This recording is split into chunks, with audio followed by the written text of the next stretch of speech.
There it is. Ah. There we go.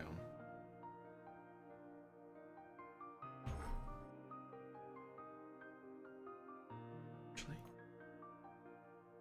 No, yes. There we go. And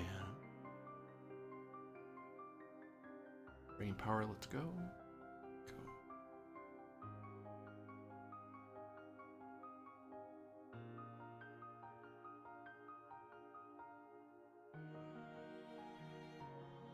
Oh, right. Right. All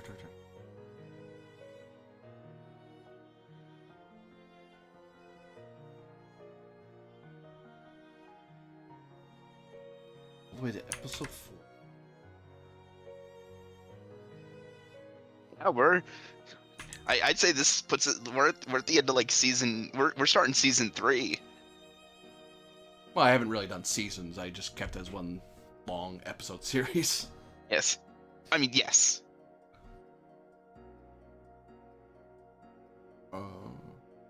Or actually, this would be chapter 3 in the video game. Or some unscrupulous companies would just sell you the second game in the series. Yeah, well, I think the prologue would be us getting to getting to the duchy. Chapter 1 would be our journey through the Dark Lands. Chapter 2 is everything in Coriostellum. Sure. Chapter 3 is On the back of that, hello everyone, I'm AD Springer, also known as Corbidian. This is the Electric Metropolis video game tour, and today we're doing another episode of Fabula Ultima, the castle that would pierce the horizon. And let's begin their opening poem.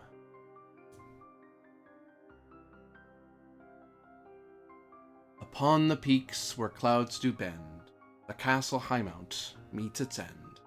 A spire that pierces sky and stone, where dreams are carved, yet all alone.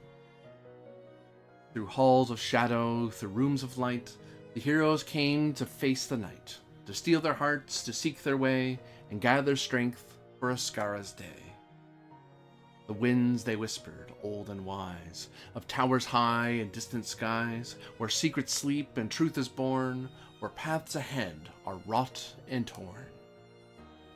In every stone and ancient hall, the echoes of the past still call, but forward they march, their hearts are sure, where Ascara awaits, a land obscure. From Highmount's heights their gaze is true, a land of sun and skies of blue, but first they must in silence tread, where paths are lost and dreams are dead. So sing of them who dare to stand in Castle Highmount's shadowed land, to face the storms, the trials great, and cross the threshold past the gate. For they are bold, they are free, to carve their own fate in history. The journey calls, and they will go to Ascara's heart, where secrets flow.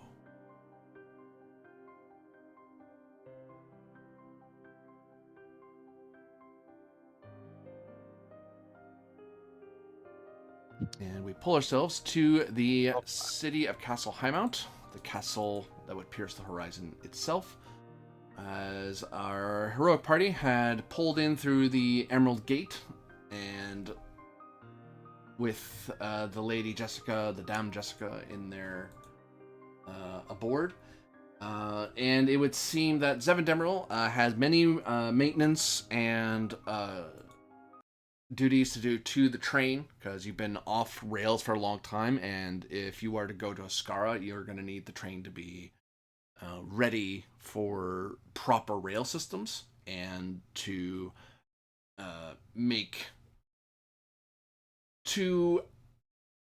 operate in a way that the Sultanate of Ascara would approve of, or at least, at the very least, not draw unwelcome attention. For the time being, Zevendemril is not going to be with you. I should be locked at dealing with the Emerald Gate. But she'll be in safety of her own train and the guards of The duchy are more than willing to defend you guys from harm. So the question becomes, what do you all do?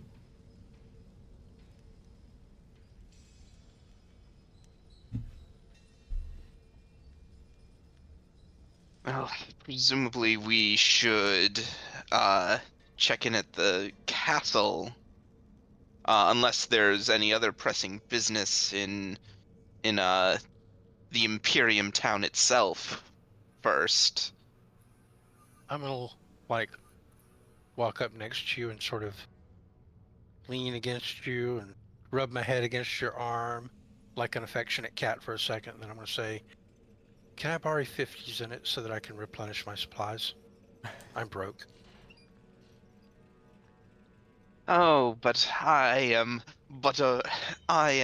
but a poor pilgrim. He makes a, a grand gesture, and as he does, 50 zenit falls out of his cloak. I'll, I will shamelessly scramble on the floor for it. Thank you. Okay, cool. Um, I'm gonna need to God, it's so replenish. funny. It's so funny that people see him now as this like wandering pilgrim, but he's fucking loaded. Yeah. Right. I'm going full Mansa Musa.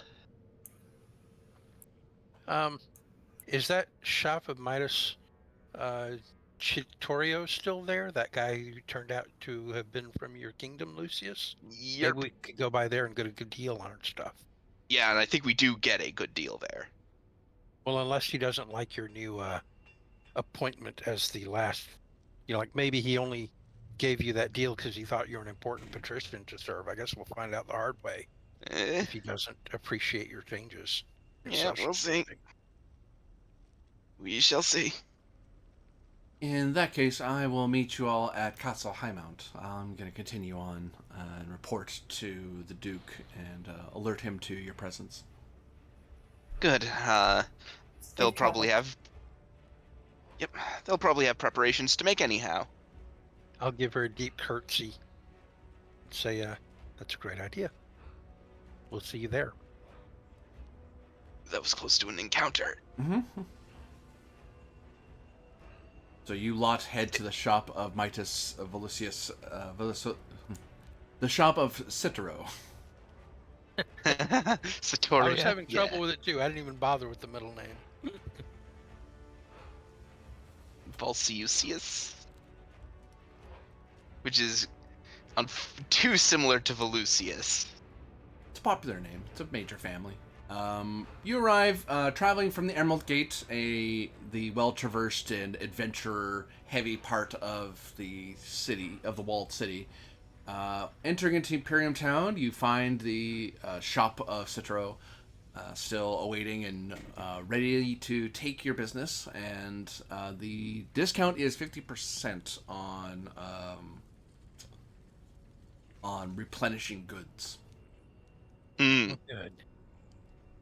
So instead of 60, it will cost me 30. Yep. To replenish my 6 inventory points. A blessing from the Lord. Yep, and may as well just keep the change. A blessing from the other Lord. Mm-hmm. I feel blessed. Bless. And I'm good on inventory. All right, inventory points are filled. And and I remember I'm also good on inventory.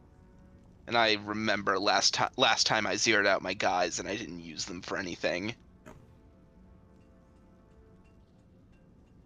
Maybe they're happy not being used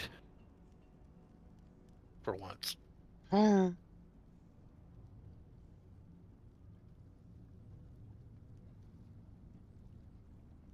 I will say, you do notice that there are some people who come and go who are from the town itself, from Highmount.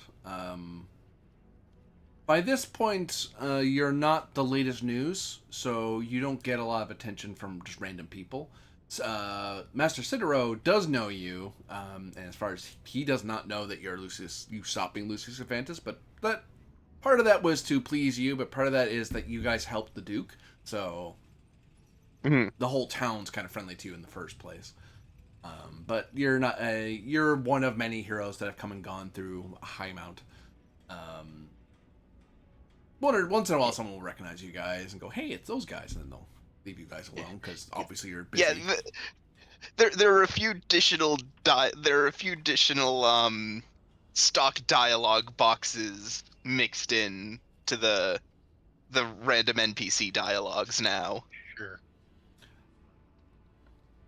You can if you're concerned about your reputation, you can always pay a bard to embellish and spread the news of our adventures. I need no Really such good. embellishment. My actions speak for themselves. Insight roll. Doesn't give a damn about his bad reputation.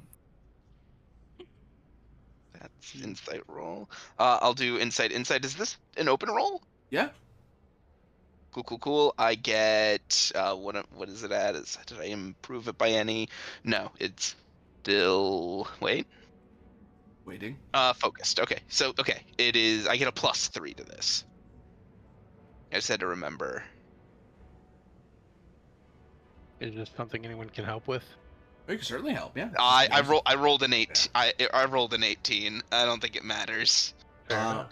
I will say to you, one thing you would have noticed this, and it's starting to. You've been noticing this on a low level sense on during your entire journey, but as you're thinking about, man, that idea of, well, we could pay a bard to go sing of our tales, it occurs to you that in the taverns and at various parties, you've heard various songs, but the most prominent have been,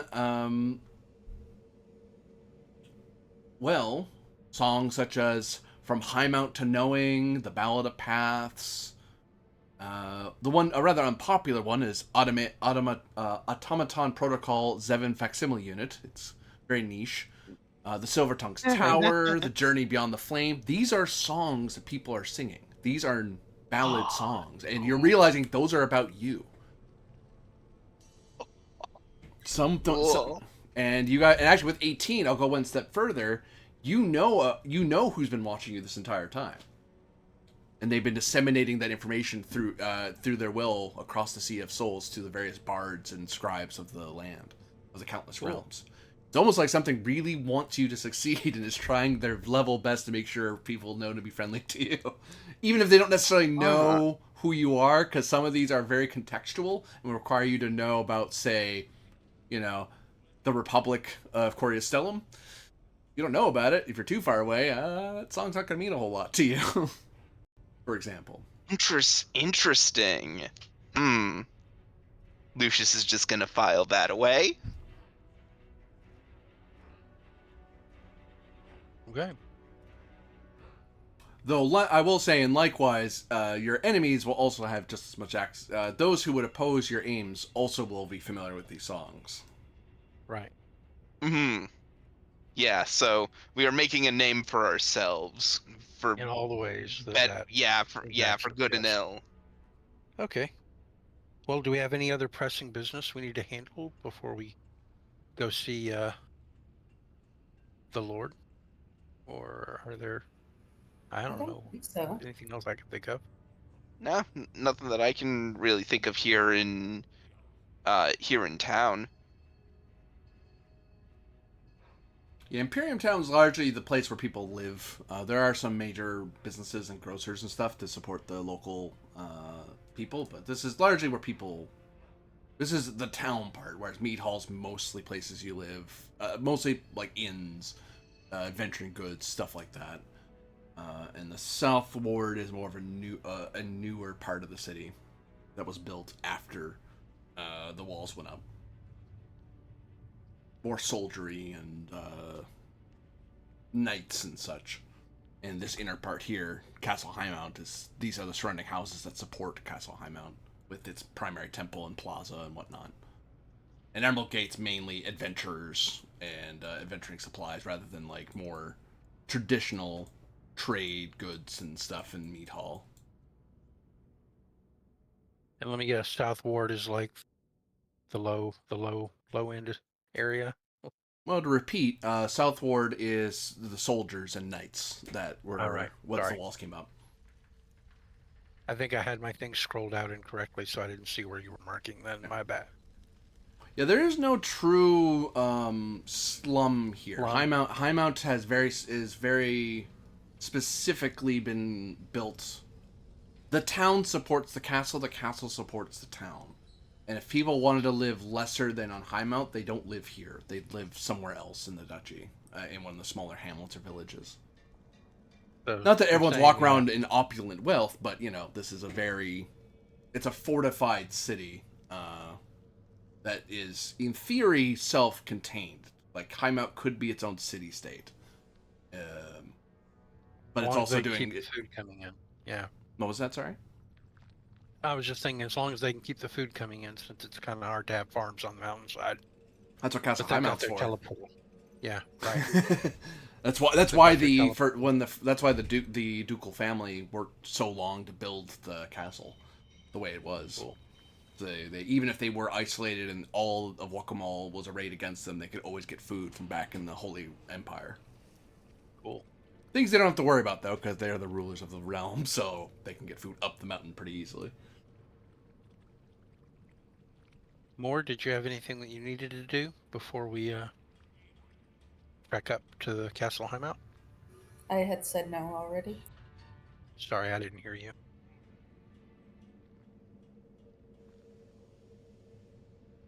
So you guys traverse the Castle Highmount then? Yeah. Sure. Sure.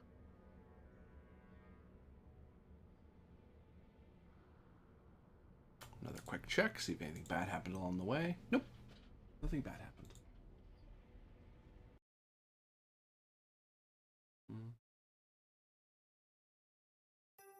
Yeah. And I believe this is the right one. Yeah.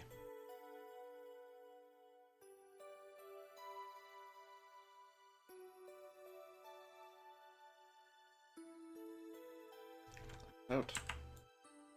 Again. Updating once. So, all of you are brought to the throne room of the Duke of Wakabal. You see that the guards are stationed as normal, though by this point they're a lot less worried about you guys being a threat, and more just keeping the room secure. The portraits of previous rulers hanging prominent, along with the shields bearing the emblem that representing the castle and thereby the rest of the duchy. And there upon the throne, you see the Duke Andreas, who, when you guys come in, nods to you all. Well met. The Dame Jessica has informed me of her good fortune in running into you as soon as she did, and has explained some of what has occurred in your journey. I hope all has gone well for you thus far.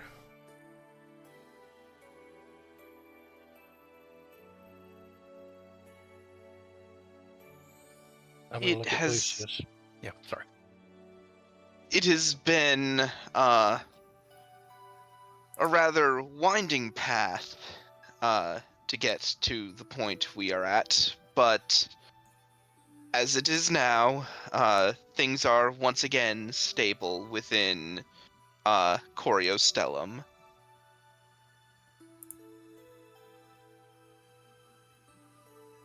And it seems you're able to avert the profanement and defilement of the great fire spirit, as I understand. Indeed.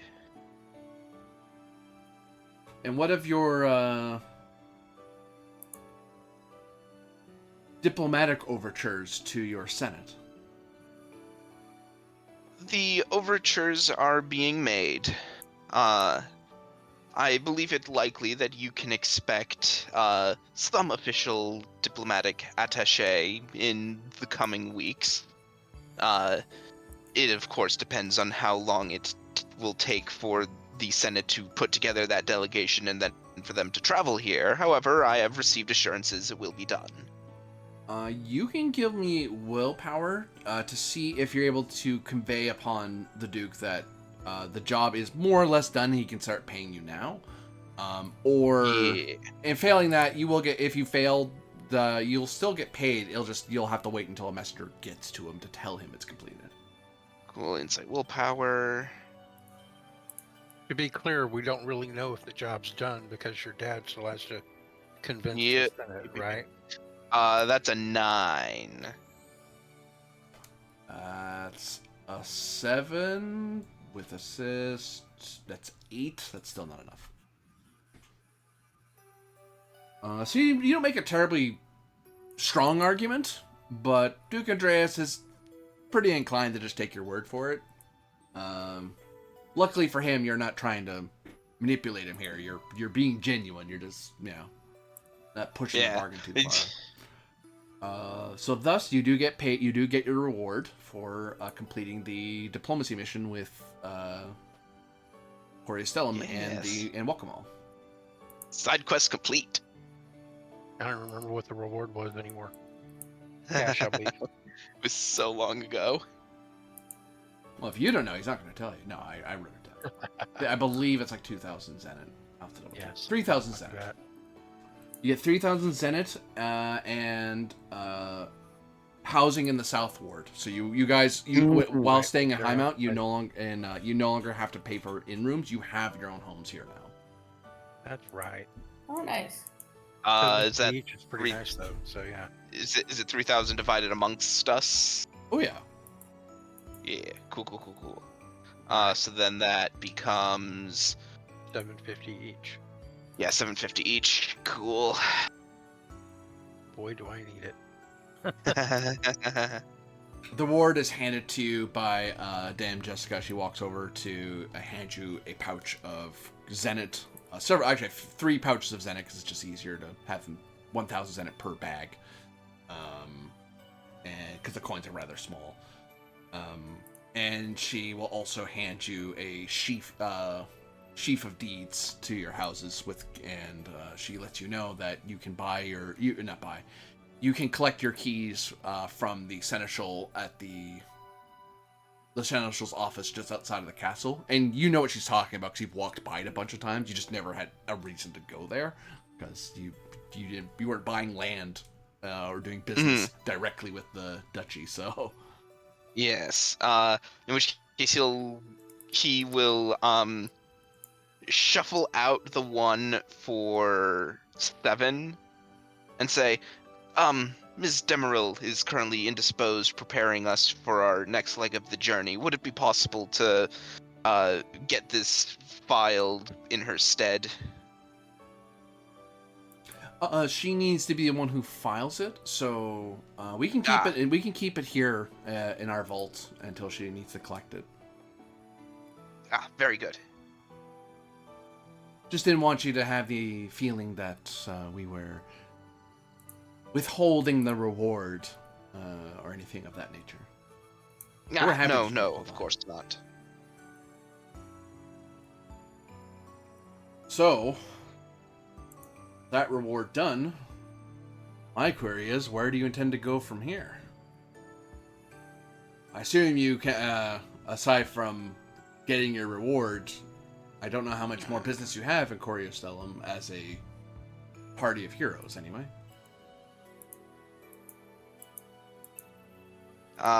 Currently, our next line of inquiry is taking us to Oscara.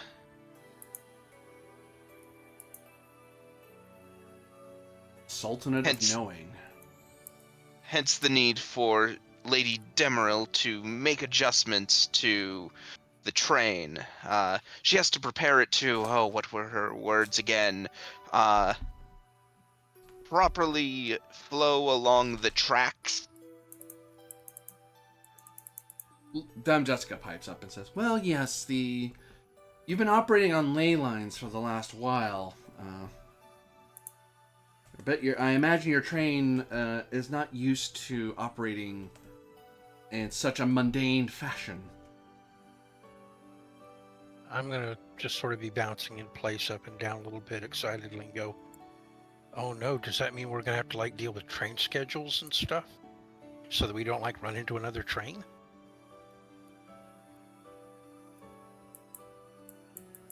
I do not know. This is Seven.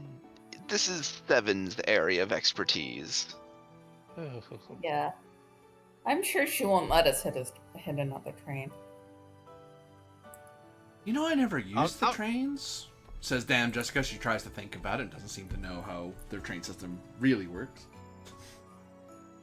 I'm just We're gonna just keep we're bouncing just set, like we're just setting ourselves up. Yeah. I must confess I'm a bit concerned all the same.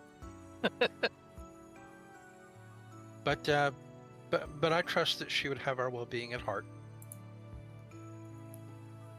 Indeed, and as such, we will have to petition you courteously for transportation to the Republic, not Republic, to the Sultanate. Oh, of course, says the Duke. Once your train is underway, we can start aligning the gates to where you need to go. I'll give a deep bow and say, your aid is greatly appreciated once again, Duke. Lady Jessica, thank you. Well, you We are have the ones averting disaster across the countless realms. It behooves a wise duke to ensure that such things are done with haste rather than at the speed of the old days of traveling by foot and horse. Indeed, we have learned that the Sultanate is currently attempting to locate incredibly powerful ancient precursor artifacts.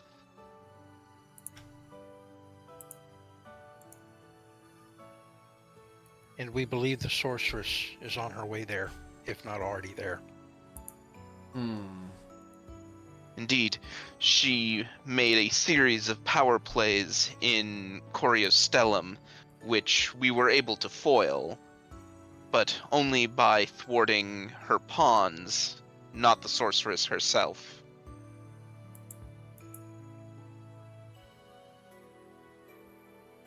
Curious. Wonder why she's so invested.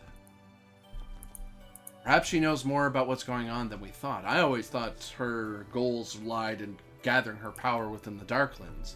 The fact that she's ranging around the countless realms is worrying. That is a big risk for her to take. Indeed, and I have suspicions. I believe that her goals may have something to do with the Grand Arcanum of the Countless Realms. It could be that whatever she sought within the Darklands has finally come into her grasp and she no longer requires staying there personally. We just don't know.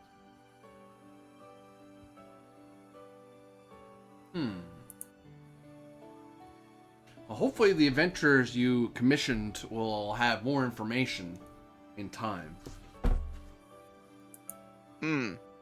Indeed. How does that progress, by the by?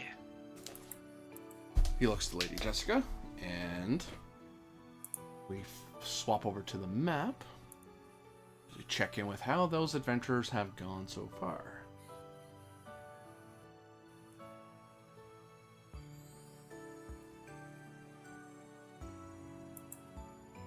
Didn't we send them out to check out, like, the edge of the Darklands over here and where these lost cities were that we found, like Grimwatch and whatnot? Yeah, it was something like Making that. contact with Grimwatch and helping them out and stuff. Ooh, let's open the Adventurer Management UI. The sim element of the game, if you will. Yep. So you had an adventuring party going to the Eclipse Sanctum. And you had another one going to the Grimwatch. That's, yeah. City of Grimwatch. And you had this one checking out these two. I think you sent 2 parties to investigate this particular intersection. I don't think you had... Yeah. They're just kind of searching around. So Yeah, I think I think we sent them to like travel down the path that we didn't go. To see what we may have missed, right? Okay. So, which of the adventures do you want Dame Jessica to report on first?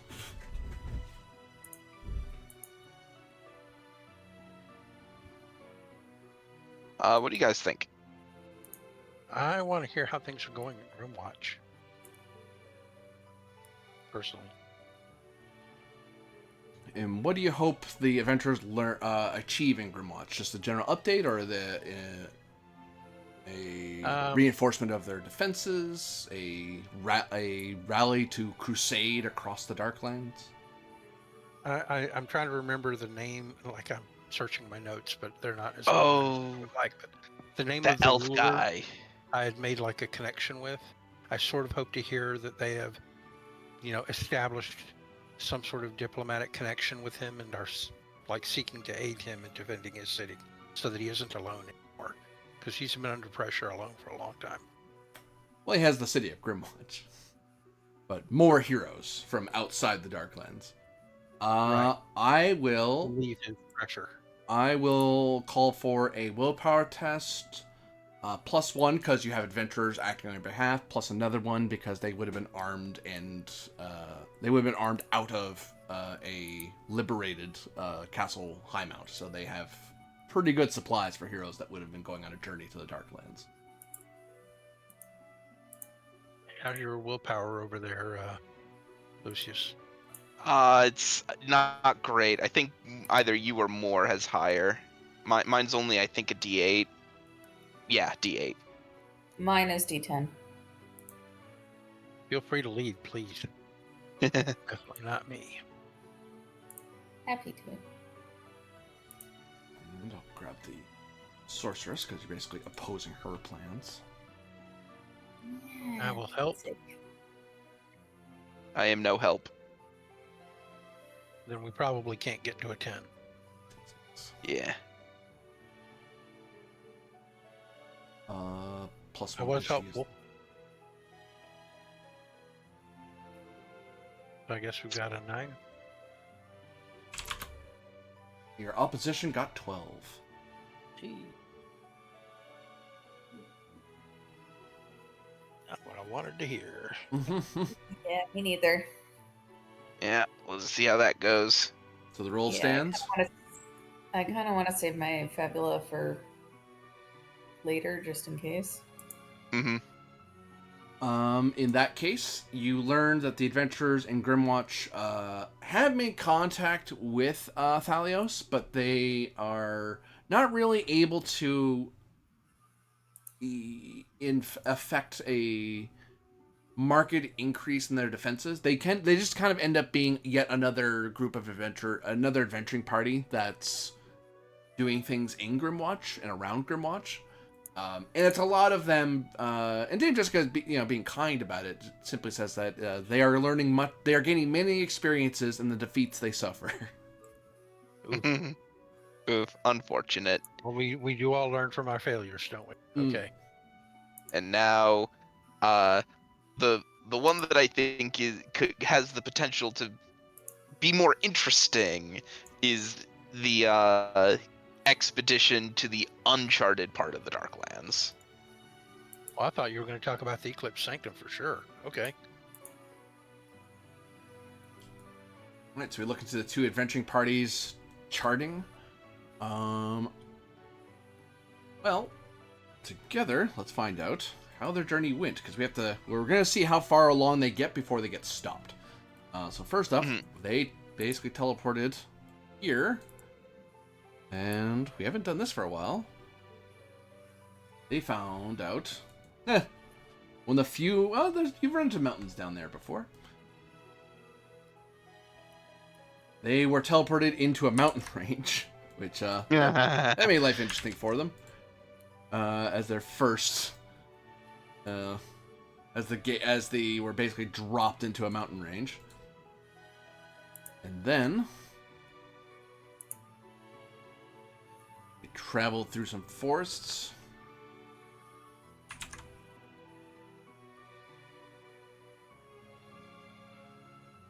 How will the forest go for them? I have to check the travel roll. Oh, that's cool. Like, and those mountain ranges are probably like the very tail end of like these mountains from Choreo. Most Remember, likely, that yeah. wasn't always Choreo. That's recently Choreo. Yes. From his perspective, it's always Choreo. No. Yeah. It's always been Choreo. They just didn't know it. Big Gulf of America energy there, buddy. We've always been at war with Oceania. Ugh. Travel. Please. Teamwork, timing, traits. Travels. Rolls. They're in forests, but worse forests, so D12. They ran into some trouble. I require an insight roll to see if you were able to pass on your knowledge of the forests of the Darklands to see if they're able to battle their way and survive. They get, you guys will get a plus 1 because they're they're operating out of Castle Highmount, and plus another 1 because there's 2 parties. Is this an open roll? It's opposed. Oh, it's opposed. Okay, so not an open roll. Cool. I'll roll it. I have 10 insight. Sure, I will help. Plus 2 bonus. It's actually not great at insight, hilariously. I shall try to assist. Oh, you more than got it. Don't even worry about it. That's a 19. I'm Nice. not gonna bother with helping. Yeah.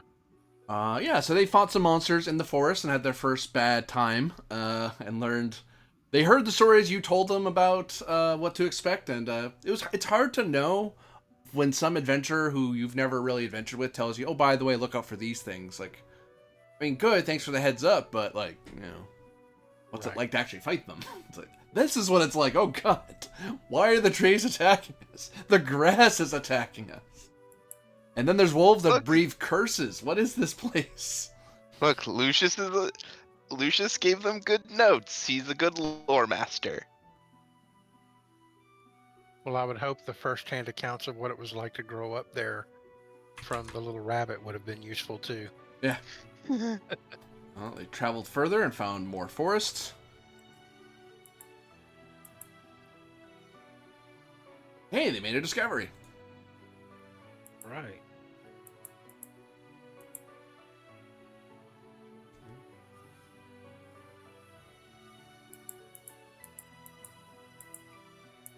What did they discover? Your mom? No. Jeez. Well, my character is from the Darklands, so that would be quite a revelation to me. They actually found a ancient mage's tower. And were able to collect and learn more about sorcery and magic there.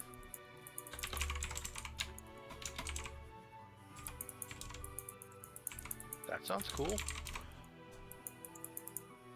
And in their travels there, they... Oops, I did that wrong. Tooltip. There we go. Show. Save. So in the sorcery tower, they found that not only did they find new spells, they got access to more classes on their front. They didn't learn about like generic sorcery. They learned about Darkland sorcery, and that long ago, the Darklands were so called the Darklands before the Dark Sorceress Morwenna, and sorcery, from what they could tell, was a method of magic of old in the era of natural magic was more about connecting with arcanum, communing with spirits, and things like that. Sorcery was a new thing. Entropy was a new thing. But the first sorcerers of the Darklands had found ways to interact with monsters and pull straight from the Sea of Souls and the elements around them. And from what they gather, Morwenna was just one of those sorcerers way back when, who is a master of dark magic in general. There are other sorcerers who lived in the Darklands who mastered other elements. This one in particular was a master of ice, which made life difficult for them for a bit because they ran into swamp, and then a tower that was frozen. But thankfully for them, the tower, as imposing as it was actually rather... it was meant as a bulwark against evil, not yet another death trap that the Darklands was holding for them. But it was abandoned. Whoever was defending this place long ago lost, and the only reason Morwenna didn't bother to raid the place is because it was a magic she didn't care about as much. She doesn't care that much about ice magic. She probably knows about it like any sorcerer would, but it's not her specialty, so why does she care? Yeah. Well, probably good to know about. Also, I'm imagining it's like a frozen swamp, which is just a cool visual. That's kind of how they found it. It's like walking in the forest, then... You guys all see that really bright bluish white thing over there? Wait, that's ice. That's what? Ice. Do swamps have winters like this? Well, for one, it's not winter. and not this far south at this time of year. Maybe that's where they invented slushies. And they will actually they will have sent back a magic item. There's some they'll keep for themselves because of their adventures, but part of the job was they were commissioned to find out stuff, so they make sure to send stuff back. To prove that they're not just making stuff up to get paid. Like, no, here's an example. It's real. Don't be mad at us.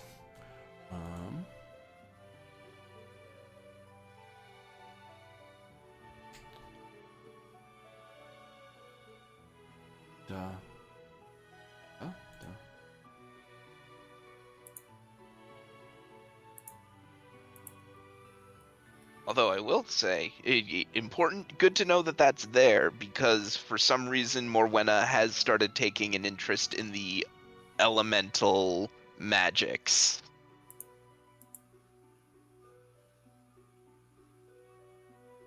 They found there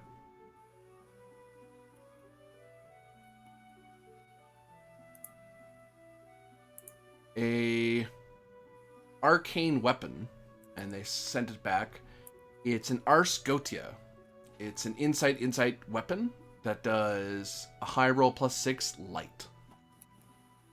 And you gain +2 to magic checks against demons, as well as +2 bonus to opposed checks against demons.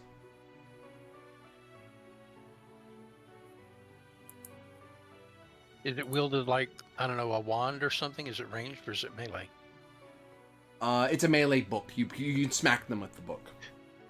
Got it. So it's two-handed or one-handed? Two-handed. Because you need to flitter through the books to use it properly. And also, it's a big, heavy enough tome that if you want to smack someone with it, you'd have to two-hand it to baff someone with it. It's more meant as a mage's, like, melee weapon, but also a buff for their casting. Sounds then, I mean, if your insight is similarly good, that might be a more Duncan thing. Mine is kind of average, my insight. I have great insight, but I have no need for a two-handed weapon. In fact, I'm trying to get my current two-handed weapon changed. Yeah. And I don't do two. I also don't do two-handed weapons because my build is centered around me doing shield stuff. So really, the only good use for it for you guys is as a buff for doing spells against demons or doing an opposed check of some kind against a demon. Right. Yeah. and it's light magic, which is kind of Moore's whole thing. So Probably not a bad thing for me to have it have at spare. Sure. yeah, It's another backup it's, item. yeah, Good for especially if you. like your main thing gets wrecked for any reason. Yeah.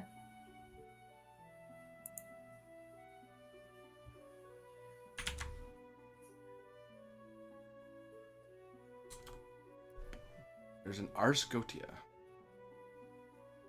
Cool. And Is that like Latin for greatest of all time? no, it's like Oh. art of. I forget what Gotia means. I was just picturing out some Probably of like the letters. demonic art Yeah. or something like that. I think it's what it is. Oh, Or goat Mm. art or something like that. I forget. okay. Ars is art or artifice or something like that. Got it. It's better. Well, it's a good thing actually because my other grimoire got destroyed Right. a while back. Oh, so you just not had one? Well, Correct. good. You needed a new grimoire. That works out then. And Yeah. they also find in Aegis Gillum an ice resistance to ice shield. Nice. Oh. Maybe that's something for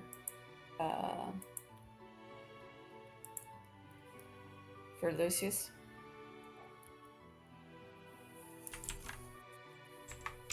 Yeah.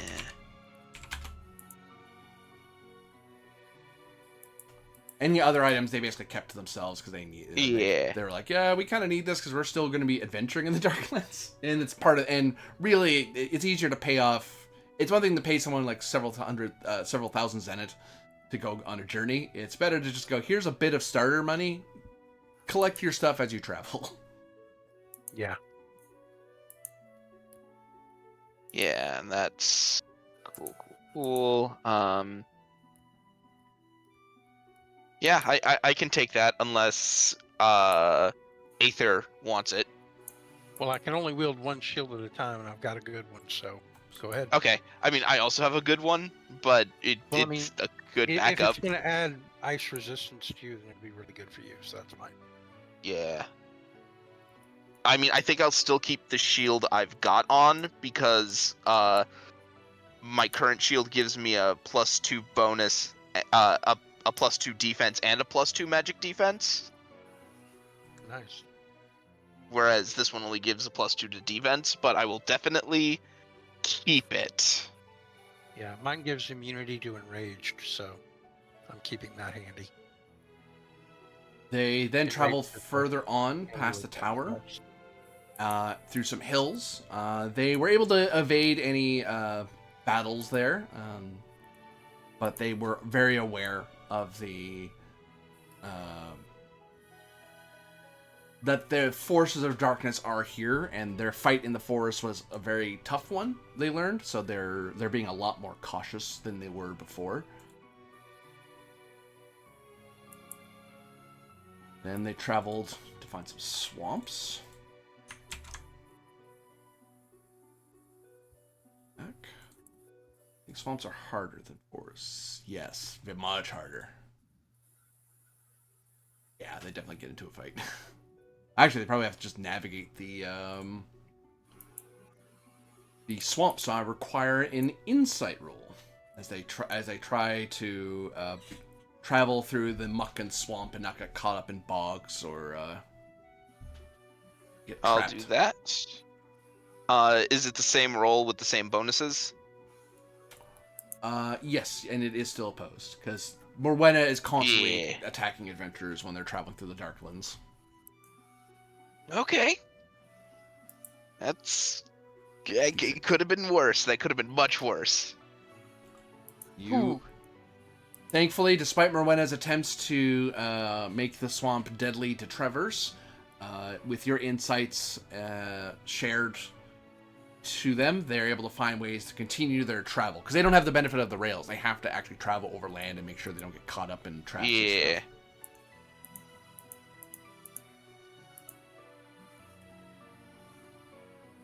And That reminds me, didn't we just like roll right through Gloomhaven and not even engage with it? Yes. Yeah. yeah, you literally Yeah. roll through it. It's like, nope, we're not staying here. Yeah. There was like a whole village of people ready to fight us. Nope, let's just go. Oops. Just Yerp. It was pretty good. It was pretty fun. outrode them on the train. Back. What are they gonna do? Stop a train? Like a giant fortress could probably do it, but a village, no. And then they discovered a whispering ruin. I Oh. knew it was there somewhere. Right. This is where they either all die or they all. Oh get my god. And they did remarkably well, given they were adventurers who were lower level than you, and managed to collect the artifact that was hidden in the ruin. Yeah. On a D20, Congratulations. they rolled a discovery and found a way to get the thing. If they got anything other than a 1, they weren't going to find it. They were just going to either have a Right. fight or it's already gone. One is, it's, for some reason, the sorceress kind of just left it here thinking no one would come to get it. Whoops. Or she never found it herself. Yeah. Could have Oh, remained it is. hidden She from seems to everyone. know about them. It seems like she left them in these places because who the hell is going to be diversing into incredibly dangerous ruins with powerful magics upon them? Well, clearly fate meant for these adventurers to find it. Clearly. I need to look Good up for the. Yeah, they send back the artifact for obvious reasons. Yes. They're Yep. like, yeah, that's. We get the feeling this is what you sent us out for. Yep. Oh, There- maybe there- this there's is gonna- what I'm there's- looking for. There's going to be Instead a of- bonus at the end of this, right? Well, I mean, I hate to be blunt, but after finding out just how long the project would be to get my weapon altered over, I'm kind of hoping to just get a new weapon, and then we can sell this one and put it in the party coffers, or something, or do something else with it. Because I didn't realize Well- there's going to be a project that would take like 15 game sessions to get done. Yeah. You know, by the Yeah, time we so get it it's- done, who knows where we'll be. Price of powerful projects and modifying Mhm. magic items. Yeah, I Yep. didn't realize it would be anything like that kind of time. Yeah. I thought once we gathered all the materials and the money together, that it would be like Oh. maybe 2 more. I didn't realize it was a whole long thing. My apologies. Yeah, I'm just going by book stuff. I just got Yeah, a no, price no, for I what it was. understand. I did not know though. Now, tell you what the item is. So, let's see which. So you got the lens, you got the quill, you got the harmonic resonator. There were 4 total, correct? Hold on. I believe that was right. You throw me now. If I had a number. All right. 1, 2, 3, 4. Oh, I know where the 5th one is. She has it in the tower. That's why you wouldn't have it. That's why getting all of them is really hard, because you'd have to go to where she is. You'd have to find the sorceress's tower. That leaves 2 of them left. Lens, quill. So all that's left is the hourglass and the gauntlet. Wait, no. 1, 2, 3, 4. There should be only 1 left. No, there should be 2 left. There should be 2 left. Yeah, you didn't get the cornermat, the hourglass. You didn't get the gauntlet. Right. Let's see which one they found. Odds, evens. Evens. That's the second one. So the They gauntlet? Found the ethereal gauntlet of veiled dominion. They entered into the Whispering Ruin. They found was the ethereal nexus, basically a realm between realms. That the gauntlet basically allowed for a sort of pocket of a realm within a realm beyond our realms. a bridge between. The gauntlet itself allows one to pass through solid things, manipulate shadows, and tap into the energies unseen, which another way of saying being able to pull mana and restore mind points. However, the problem they learned is that the gauntlet, by its very nature, kind of pulls you into the ethereal nexus. It makes you more in tune with where it is rather than where you currently are. So every time you use it, you risk fading more and more into that other realm until you become part of the ethereal nexus or get transported to another realm entirely.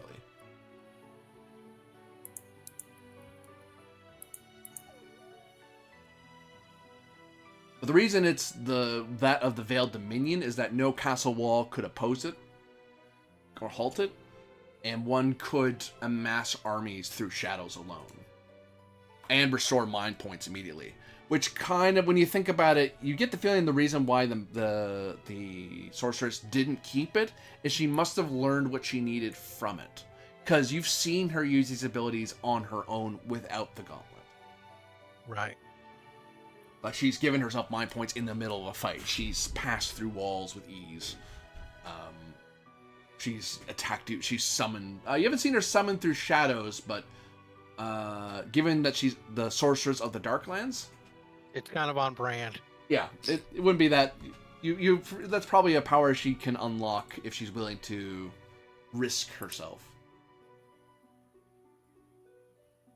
That ended their journey there. They wouldn't continue on past that because that would be when they would start trying to get back to Castle Highmount, or reporting back to get more information. So the last one you left with is the heroes who the adventuring party that was sent to the Eclipse Sanctum. I believe that was flooded. It was. So. Oh yeah, that's right. Because we were like, yeah, this place is way too big. I'll just never forget how funny it was that we found, like, you know, A two metropolis. metropolises and a ruin all within a short distance of each other. Or it was like, yeah, it was like a city and then a metropolis. Yeah, we found a big metropolis and then a ruin and then another big metropolis. But one was, old and decrepit. But yeah, very funny. We just had some wild rolls those Yeah. adventures. The early days of high magic, where cities could be crafted by waves of hands. Unfortunately, there's a price to be paid when you trust magic too much. Right. There's a reason it is the Darklands now. Yeah. Well, no, because we just found out it was always the Darklands even before Morwenna. That's nuts. You find that the adventurers explored the Eclipse Sanctum. They struggle quite a bit, and they don't find anything quite yet. And they've been there for, like, the entire time you've been gone till now. They've been there. Just days and days of scrounging and searching house by house, finding ways to travel underwater, finding ways to go up spires, fighting monsters now and again. The most they can say is that it would seem the Eclipse Sanctum, or the city that was built around it, Eclipsara, was a sort of focal point of the entire realm. They suspect it may have been, if it wasn't the capital, it was a very important city. And it was the focus of Morwenna's rage and wrath. That's why it's so thoroughly devastated, because they've heard from neighboring villages like the village of Shadehaven, Duskmire, Grimwatch. Like, those are cities that are, well, Grimwatch is unique in that it was a tower.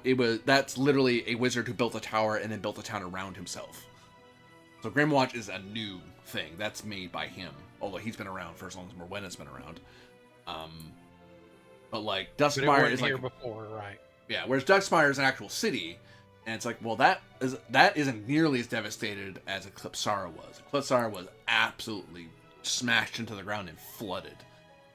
And then all its people left as ghosts, right? Yeah. Which that's a lot of what it is. If anything, they will spend more time there, unless you want them to come back. But they think they can get more information. So, what you've learned thus far is that these two have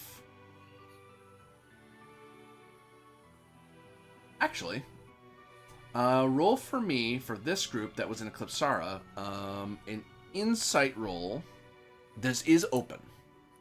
Cool. I will take this then, because this is any bonuses beyond Plus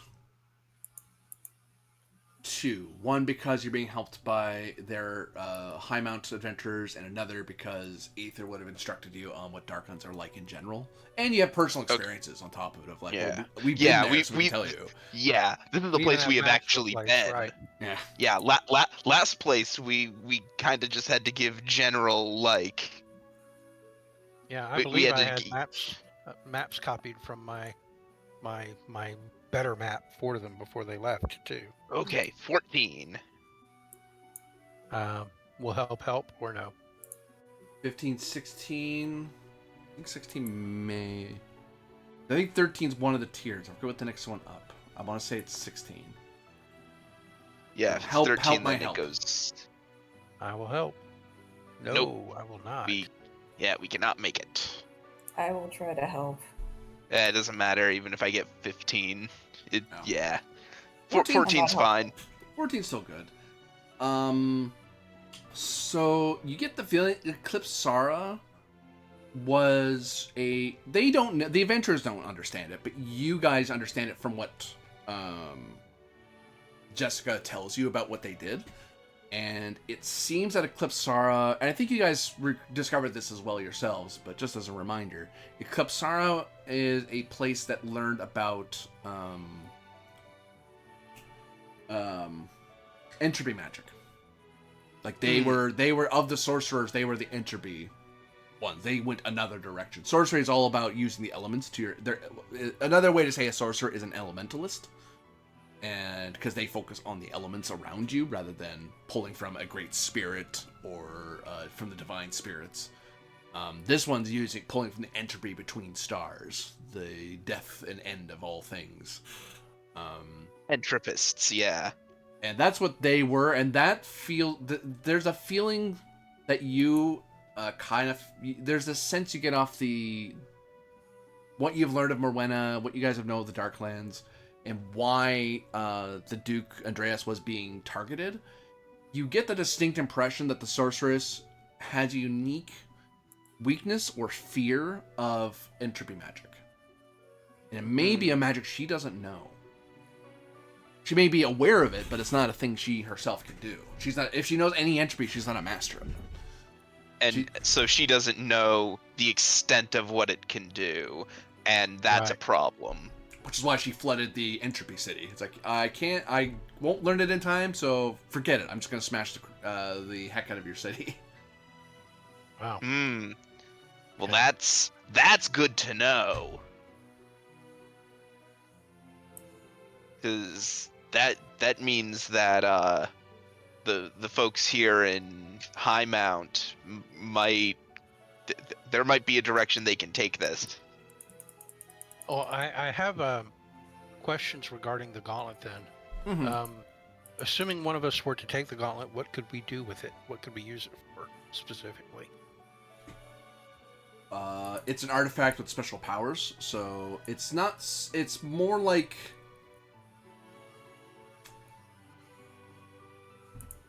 specifically it can allow you to do entropy rituals. Oh wait, no, wrong city. Not entropy. I have to look up what that is, but I forget what I was. Yeah, the gauntlet was over here on the west side of the Darklands when they found it. So one of the other uses, more straightforward uses, is you can pass through any solid matter. So you can basically, when you wear the gauntlet, you can clench your fist and focus on being both here and there, and then you can phase through solid walls. So it's sort of like the ethereal plane in D&D in a way. Yep. Okay.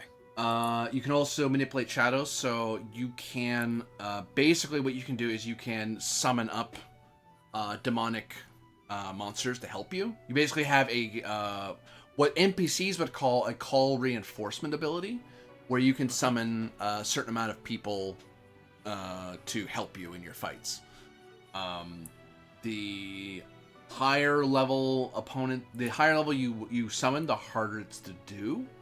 And the lower level, the far easier it is to do it. And if you're lower level people, you get a lot more of them. If you're going for like a champion level demon, then you're gonna summon one. You're gonna pull one out of the shadows and drop it here. How exactly that works is you basically would do an insight willpower test, and based on how strong a monster you are trying to get, you do a mana cost. It's like doing a ritual. Except the catastrophic failure doesn't. It's not a catastrophic failure because it's an artifact. It's basically doing a ritual of summoning without you needing to do so. You can. It does it in an instant. If it fails, it just fails and eats your mana, which still sucks because it uses up an action, uses up your mana. Sounds like something we would want in our back pocket for emergencies. Also, very much. Lean on too hard. Yeah. Also, very much sounds like a aether item. I was gonna say it sounds like an aether item too. Yeah. It can also be used to replenish your mind points. Is that only for the user, or can you replenish other people's mind points too? You can do it for others. That is true. The risk is that whoever is getting these mind points, you're pulling them. You're basically pulling from the Sea of Souls direct and channeling them direct into whoever you're powering up. So you basically do a travel roll of D20. If it's 6 or more, the person takes damage. Oh. Wow. And if get if you get a 1, something really good will happen. What precisely that is, you're not sure. But you do know that that's the one result is what it's supposed to do. It's not just about mind points. That's just the best guess the Avengers have. They're like, we figured out it does that. We didn't play around with it more than that because it was getting spooky, so we stopped messing with it after a while. Okay. But we do know it has something better. The last thing, Hero Energies. What class is that? Gosh darn it, I forget what that was. Oh, I'll find out. Is that like Spiritist? It might be Spiritualist. That may be what I was getting at. Yeah. It's been a long time since I thought about it, because I never thought you guys were going to get the damn thing. Because you mentioned like Sea of Souls and... Yeah. It wouldn't be Enterist, wouldn't be Arcanist, it wouldn't be Chimerist, it wouldn't be Dark. Well, my last question would be, since it's a gauntlet, does it enhance unarmed combat in any way when you wear it and fight? It... As an accessory... Did anybody else try that? As an accessory... let me find out. But before I get to that, sorry, I want to get the spiritualist thing down before I get too far away.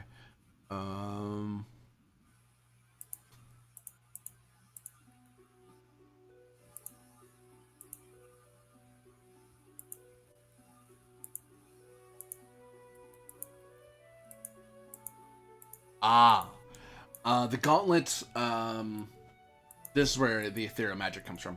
It gives you the power of Vismagus. So, except it isn't for just a spell. So what Vismagus does is that if you're short mind points, you can spend double the amount in hit points instead. You can't... Normally, Vismagus doesn't let you reduce to 0 HP, because spiritualists don't try to drop themselves when they're casting. And if you were casting a spell that would get you to recover HP, Vismagus can't be the way you do it if you spend with HP, because you're spending HP to gain HP, which doesn't work. This gauntlet changes that. It's whenever you're spending mind points, you can use twice as many HP. It can reduce you to 0 HP, so it can drop you as a sort of sacrifice move. And the same is true is that any ability that you would, if you spend HP to try to give yourself an ability to gain HP, it doesn't work because Vismagus is kind of it's meant to pull. It's meant as a way to pull from your life force and directly channel it into spell magic. But you could, for example, throw a healing spell on your allies at a cost of your own health, right? You just wouldn't be able to heal yourself with it. Yes, you could heal someone else. Yeah, you just can't heal yourself doing it. That's the Vismagus part. As a it's a gauntlet. It is metal, so it does something. Just not what it's for, but it does something. What does it do? It does Dallas. No, it does. There's a reference everyone and their dog's gonna get. Debbie? Hey.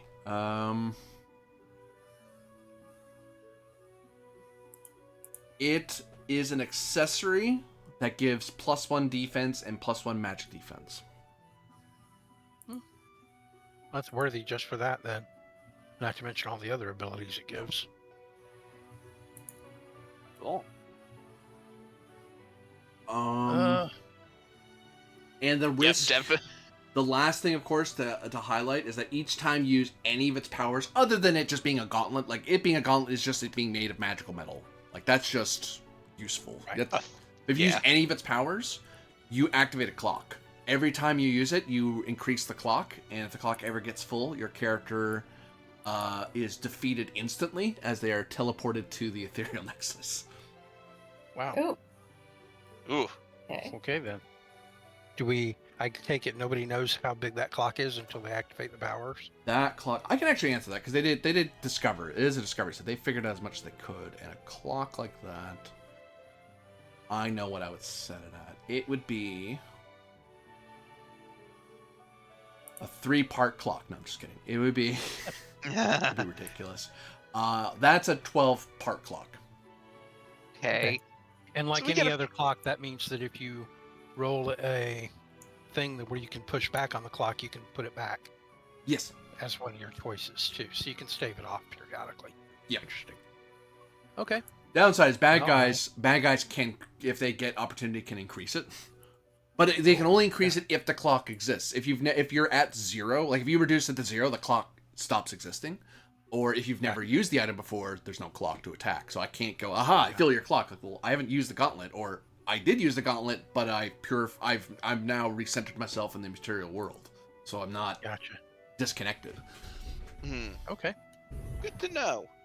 And Good I to will know, say it is yep. individual to user. It isn't the party as a whole. So whoever, each time you use it, that person's clock appears. Okay, so everybody gets their own clock, not one clock. And Yeah. whoever happens to get it when it's on 11 is very unlucky. I'm using it, and he rolls an opportunity. I increase Aether's clock. I thought we were friends now. What? See also why the two adventuring parties, between the two parties, they're able to kind of pass it around and figure out how it works. Right. And then they're like, we're done messing with it now. We don't want to accidentally hurt ourselves using this thing, so let's just send this along. Yeah. All right. Well, I We guess have- for now I will hold on to that. I mean, it's a better artifact than what I've been wearing, or accessory. Sorry. Like my accessory now is just the circlet of arcane recovery, arcane accuracy, and magic defense. It just gives me +1 magic defense and +1 attribute checks, including attack rolls. For each of these that's not events, bad either. for each of these adventuring parties you want to continue, they have leveled up because of their adventures, so they cost more than they did before. For any adventuring party you want to continue sending on stuff, it will cost 1,500 Zenith. Aside from the one that's failed, so that would be these guys. The only one that failed is these guys. So they're going to continue because their job isn't done, but these 3 are all done. They've done what you told them to do.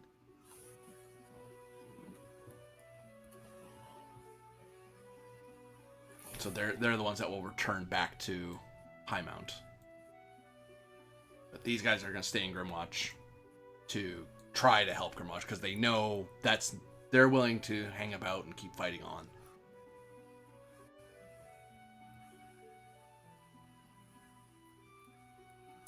What do y'all think? They don't have to be sent to Highmount. They can be sent to other places. You can hire as many adventure parties as you like. It's just that you now know there's 3 parties that you personally know are good and have achieved and have leveled up considerably. These are like level 20 heroes now. Cool. Do we want to continue with the sim portion of the campaign, or do we want to let them go make their own way? They'll still be available Yeah, for later. I'm just asking if you want to send them Sure. anywhere. Because the only time you can send them on stuff is if you're at Highmount. Because that's where they'll be hanging This is out. our opportunity to do it if we're gonna, right? Yeah. Until you come back, yeah. One thing to possibly do is to check out l- uh did we ever check in at Duskmire? Duskmire. You've been there. I have to check my notes. Yeah. Yeah, The only other thing I can think of is to send them to scout Gloomhaven. well, we know that that's a village that's aligned with the sorcerers. Right. Unless I'm misremembering and that was actually Duskmire. No, No, that was. Yeah. I had it right the first time? Okay, good. Yeah. Yeah. The question would be to send the adventurers to try to weaken Gloomhaven instead of strengthening Grimwatch. I'm thinking if we're going to hire adventurers to go back in, it would be to send them more people to help Grimwatch so that they have a better chance of success by having 2 parties there. Hmm. What do you think, More? Uh,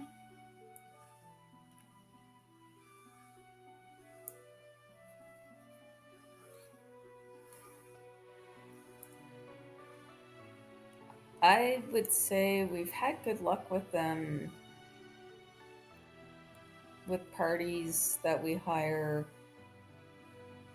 spreading out and like not putting all our eggs in one basket. So I think perhaps getting them to spread out some more might not be a bad idea.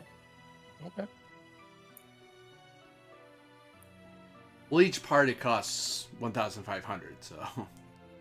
Yeah, Oh, yeah, that's right. So. I can pay for at least 2 on my own. Well, I mean, I'm thinking we might just want to save our money and not worry about it because we've already gotten the important things out of the Darklands anyway. Like, Yeah. the things we needed were the artifacts so that the sorcerers would not have them. That is now literally accomplished, except for the one that she already has in her Yeah, tower. and Like, not the much only we can thing do that I about could that. think of that we would need to do would be to hire an adventuring party to like raid her tower while she's away. Yeah, and that's a risk. That's a. Yep. That's a big risk. We're asking people to like risk their lives on that one. We might want to handle that ourselves, honestly. Right. I'm thinking Yeah. that would be something we wouldn't hire people to do. We'd go do it ourselves if we did it. The Dame Yeah, Jessica will right. remind Or you maybe that we should just save our money. Yeah, maybe we should not hire anymore.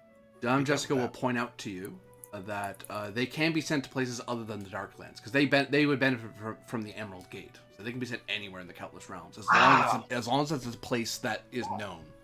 So anything that's mapped, anything unmapped is. I mean, you could send them to like, hey, like all this purple out here is like, put them here and tell them to explore around until they find something neat. It's like you could do that, and the further and further. But if you want them to go, well, we want them to go, you know, this particular hex, go look for a thing, or that particular hex, go look for a thing. Well, if we're going to our Skara now, why don't we consider hiring a party or 2 and send them to the Golden Khanate with the express goal of, you know, lowering that clock over there, maybe. Oh, yeah. We've got 2 clocks verging on 7 now. And while we're hitting one of them directly, we don't have anybody looking at the other one. So maybe we should hire a party or 2 to go deal with that temporarily. I will say this is something Dame Jessica will tell you about the party under Serpentia, the dragoness, because her party, you met her before you guys left for Coricelum at the big dinner party.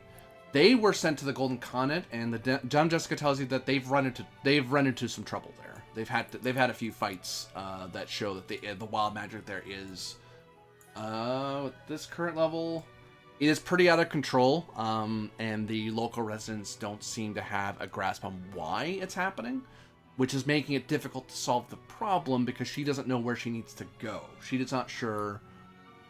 Other than there's a forest that's moving around. Like there's a mobile, massive forest full of wild magic that's just wandering the steppes. Which that's a thing to focus on, but that may not be what she's looking for, and it's a lot of effort every time she's gone for it, but she's never been able to really get into the mobile forest or find out if that's even the source of the wild magic surge in their region. Interesting. So, does she think that sending some, level 20 personnel that we hire out there to help would be able to help, or does it seem like a lost cause? It couldn't. Damn, Jessica would say that it is dangerous to send them there. But then again, it'd be dangerous to send them to like Tirgan Sigith or to the Sultanate. Like from what both areas, all three of those regions are in the midst of a approaching crisis. Compared to sending them to, say, the Darklands or to Coriastellum, it's a lot safer because there is no larger crisis that forces them to act with speed. They can slow down, take their time. Like, that's what happened in the Darklands. They were able to very slowly and methodically pick their way, whereas if they go to the Golden Continent, this is the problem that the Serpentia's having, is that she has to hurry. She knows that there's only so much time she has left before she either has to accept defeat and flee, or she has to sacrifice herself to save the continent. If you send parties, you would send them to specific areas in the continent and try to get them to figure things out, to try to pull that clock down, if that's what you're trying to get them to do. So whether it's a good idea, it definitely wouldn't hurt, but she's willing to highlight that there is a risk, there is a possibility that they get. Serpentia might. If there's more than one party that's there, that means at least one party might be sacrificed to save the continent, and the other might be able to escape. Whereas if there's only one party there, that puts all the weight on that party to make that choice. Right. If they fail. If they succeed, then it's nothing to worry about. But, as it stands, the Golden Continent's kind of unstable right now, as well as everything east of Guacamal is in peril currently, as far as she's concerned. I'm trying to remember whose player characters from the continent. None. No one. That was created by the player who made Alexander, but his character wasn't from there. Okay. Yeah, it was just a place that one of the players came up with, and no one decided to make a character from there. I see. Well, what do y'all think about the idea of hiring two parties and sending them out there while we go deal with Oscara first? Yeah, I think that's a good call.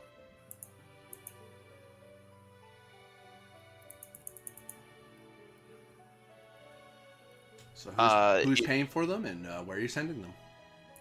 I can take care of one of them if you want to take the other more. Sure. Okay, so is it 1,500? Yep. Okay, so I'm now 3720. Cool. So where do you want the red party to go to in their hopes to assuage the continent? You know very little of the place other than the map, that there are 3 major cities. Actually, you know what? The stuff you see on the map that's in plain view, I will tell you for free with no roll. There are 3 major cities. There are like what you might call metropolises. There are smaller city-states, and then there are smaller villages. It's mainly steppes, but there are like forested hills, and then the whole region is the whole region is one massive hidden valley that is surrounded by mountains. It's hard for things to get in, hard things to get out, and that's why they have Griffin Knights that can sail over the mountains to other places. They haven't done it yet, but in ancient times past, they probably would have. The Khanate would have come over mountains to go to Tir and Sigith or to Ascara or further east I even. I think if I may make a suggestion, I think it might be a good call to plop down one of them around here. 'Cause that puts this cluster of villages and this city within like relatively easy reach. And it also puts all this stuff over here within not too far of a travel. Well, weren't we thinking of having the two parties support one another so that the danger would be lessened and that more likely some group of them would make it back if things go horribly Mm. wrong? If we spread them out in two different places, they'll each be working alone and won't be able to help each other.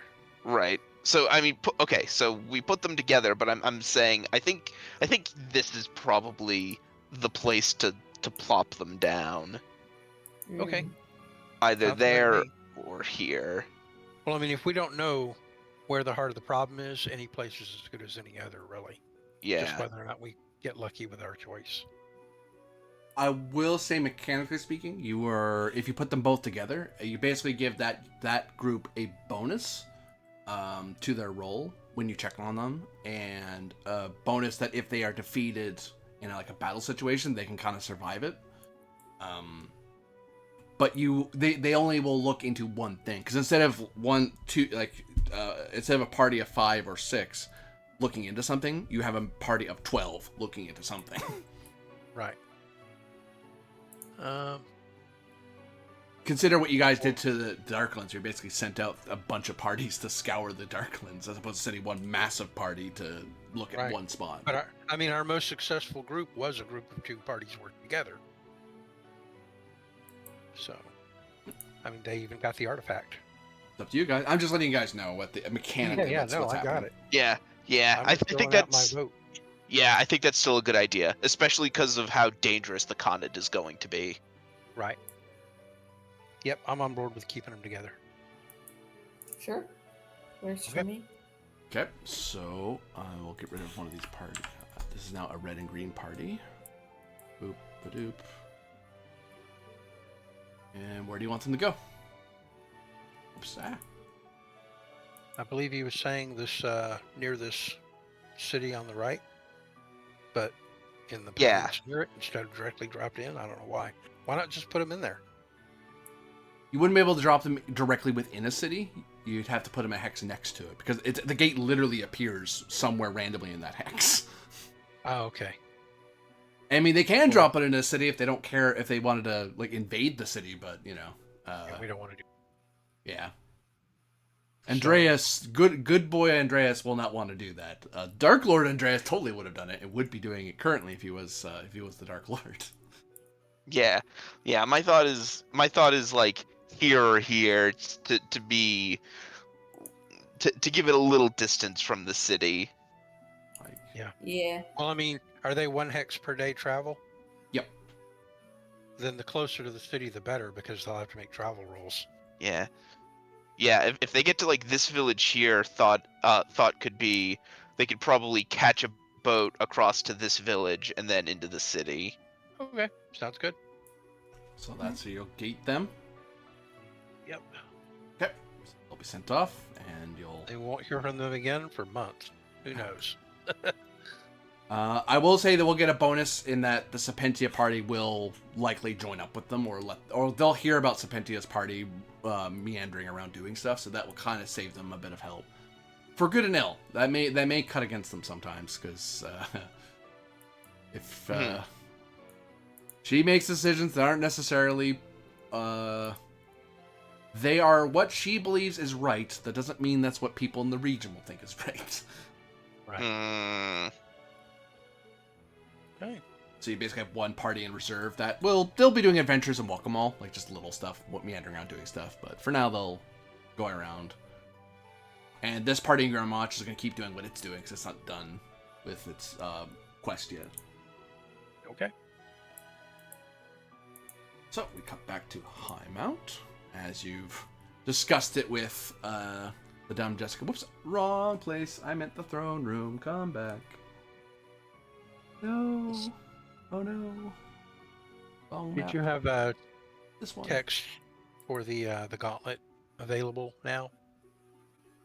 Hoping That people you were can writing paste that. in the Discord, or Hoping people were writing it down. 1 second.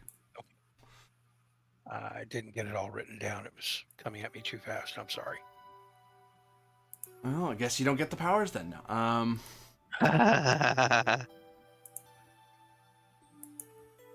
Even Gygax would be that mean. Like, no, I'm telling you what you get. Give me a second.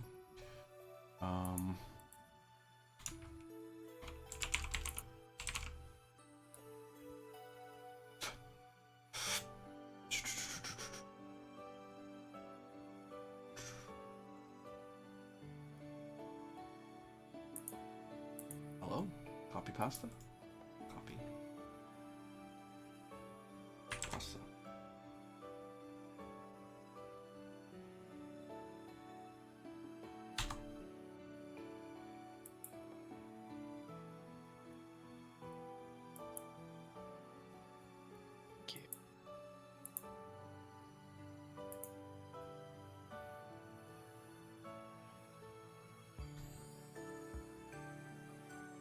Well, one hopes that we'll hear more from the parties in the Connaught, and well, if all goes well, there'll be no crisis for you to avert there.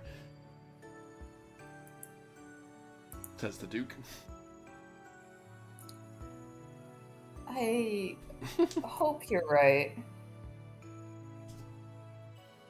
But Well, that hasn't exactly been our track record so far. oh, we've been doing just fine.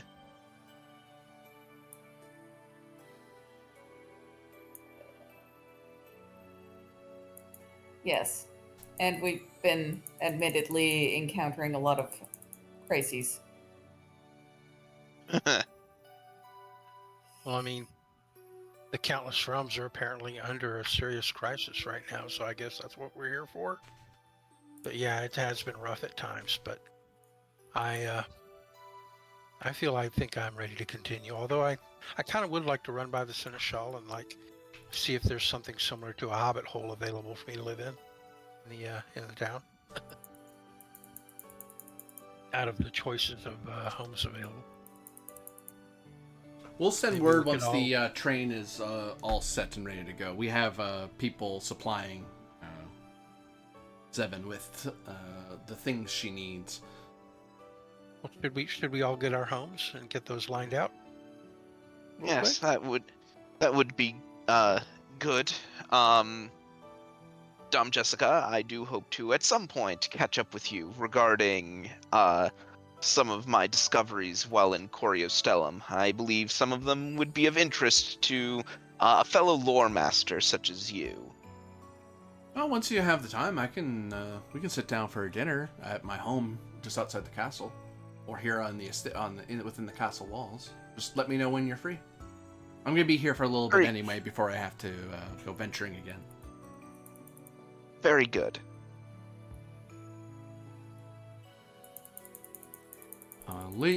More Duncan, could I have a word with you? Says the Duke, as you guys are getting ready to leave. Sure. I say, sounding a bit puzzled. Even Lady Jessica kind of looks over her shoulder at him, like a little puzzled, and then there's a look of, oh, right, that, and she carries on leaving. Yep, I'll make my way out. We shall catch up with you later in what's the part of the city again? The South Ward. We shall catch up with you again in the South Ward. If you're unable to find us, I suppose we could all meet up again at the shop.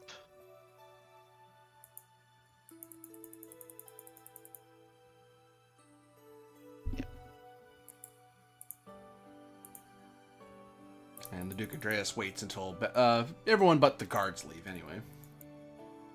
He gestures for you to approach a little closer. I will. Stands up away from his chair.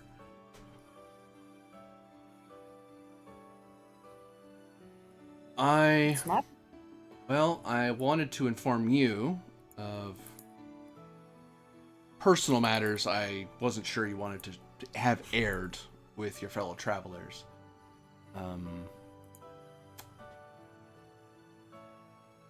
It would seem that the Duncan clan is being held responsible for the widening of the chasm in Tirgan Sigith.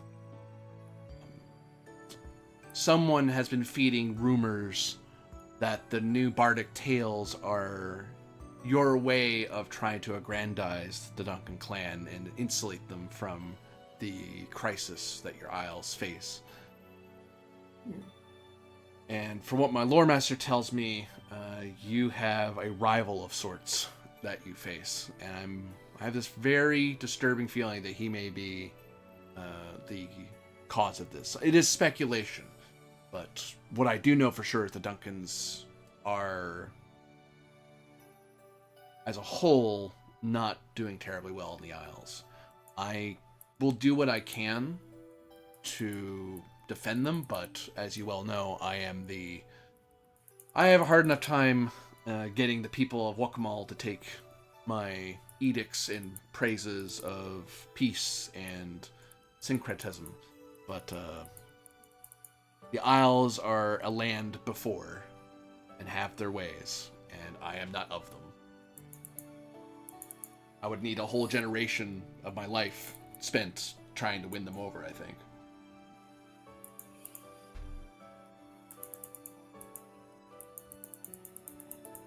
And that might not be enough.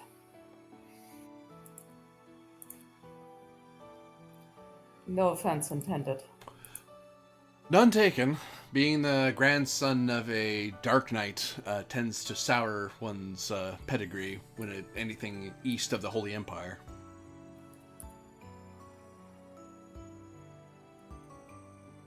And even in Wakamal, I ride upon the shoulders of my mother.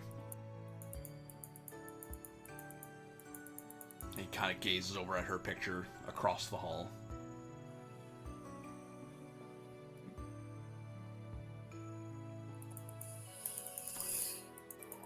Thank you for letting me know.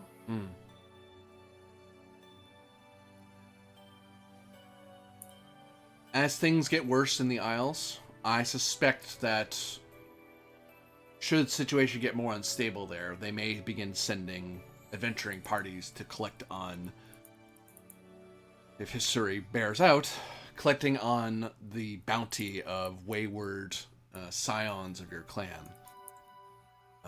Within Wakamal, you'll be safe, I assure you. Doubly so here in Highmount, I should say. But beyond here, I cannot vouchsafe for yourself or for the safety of your party.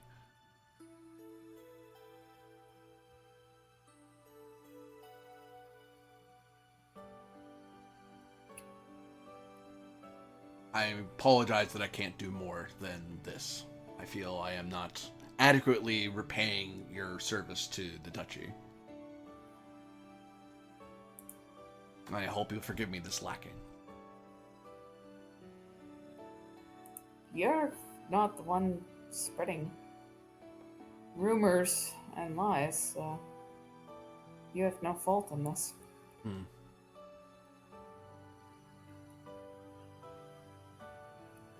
It's merely unfortunate.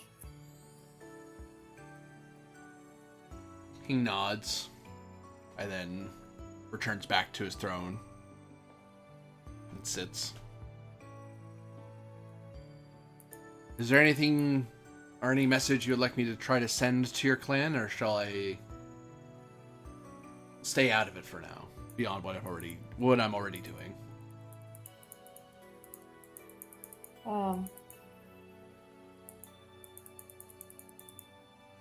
Merely that I will return to the Isles as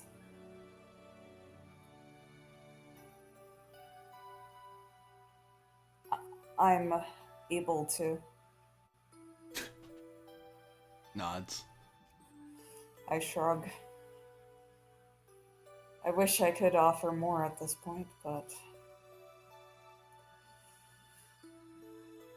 The lamentations of the wayward traveler.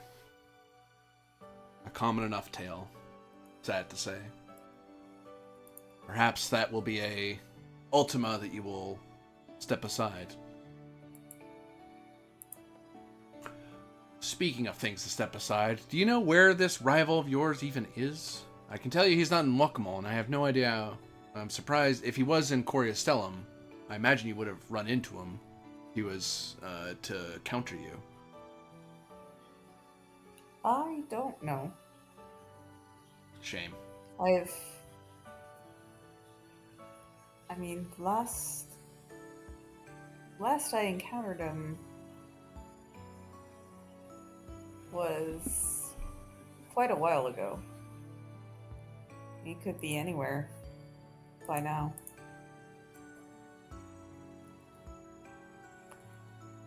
Maybe we'll encounter him in this ultimate. I don't know whether to wish such fortune upon you or to ward you against it, more Duncan. That makes two of us. But that said, I would appreciate the opportunity to set some records correct on a corrected path, let's say. The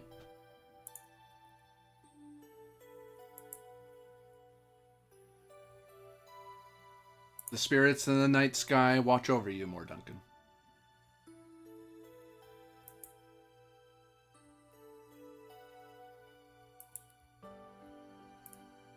Thank you, and I hope they would watch over you as well.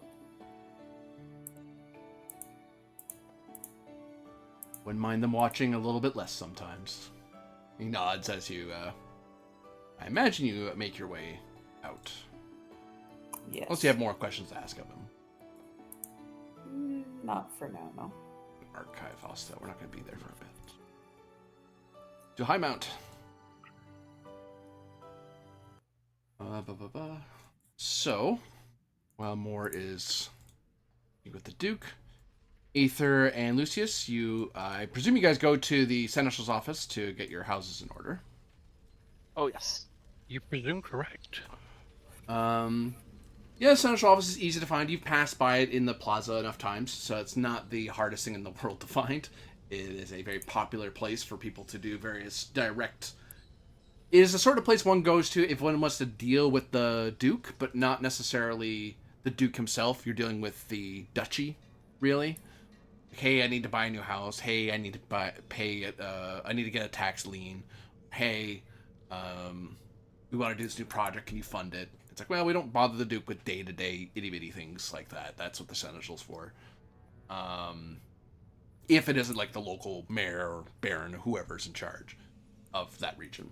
But anything to do with Highmount, the Seneschal is the mayor if the Duke isn't handling a problem. And ducal matters and ducal audiences are for big problems, like, the kind of things you deal with. Rather than, my cat ran up a tree. We don't bother the Duke with that. The Seneschal can handle that on his own.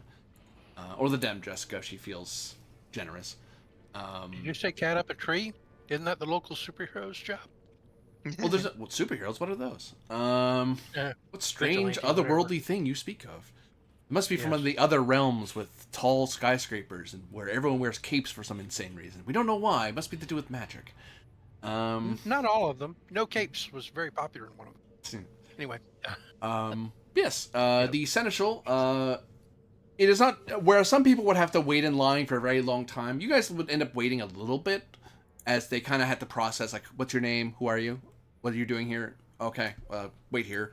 And then most people have that process and kind of have to wait around for a few hours before they get in spot to deal with the Seneschal or one of the Seneschal's deputies. You two get walked into the Seneschal right away. Which some people grumble about, because, some people have been here for a couple hours, and they just watch you guys come in, get signed in like, maybe 15 minutes, if not 30 minutes at most. you're already, the both of you are heading in for separate matters. Good. The seneschal By all means. is a dwarf who is richly adorned, various badges of office and awards from various municipalities that have recognized his service to the duchy. Some of them seem far older than others. And actually, Lucius, you actually see one of his decorations is actually a decoration from the Senate of Coriostellum, which it's one of those, and the only way you can imagine he got that is by like paying a lot of money for buying some building or buying some good, and the Senate said, "Hey, thanks for being a." It's like the itty bitty award you'd usually give to like good citizens. Like, good job for being a good citizen. It's not a, just spend a lot of money or clean up a lot of dirt, garbage. We'll give you a little medal. This guy has one. A foreigner having it is actually probably the best he could ever expect without being, well, you guys, saving them from a crisis. Yep. And notice you didn't get any medals. Yeah. So yeah, well, admittedly, I didn't stick around long enough to. It's true.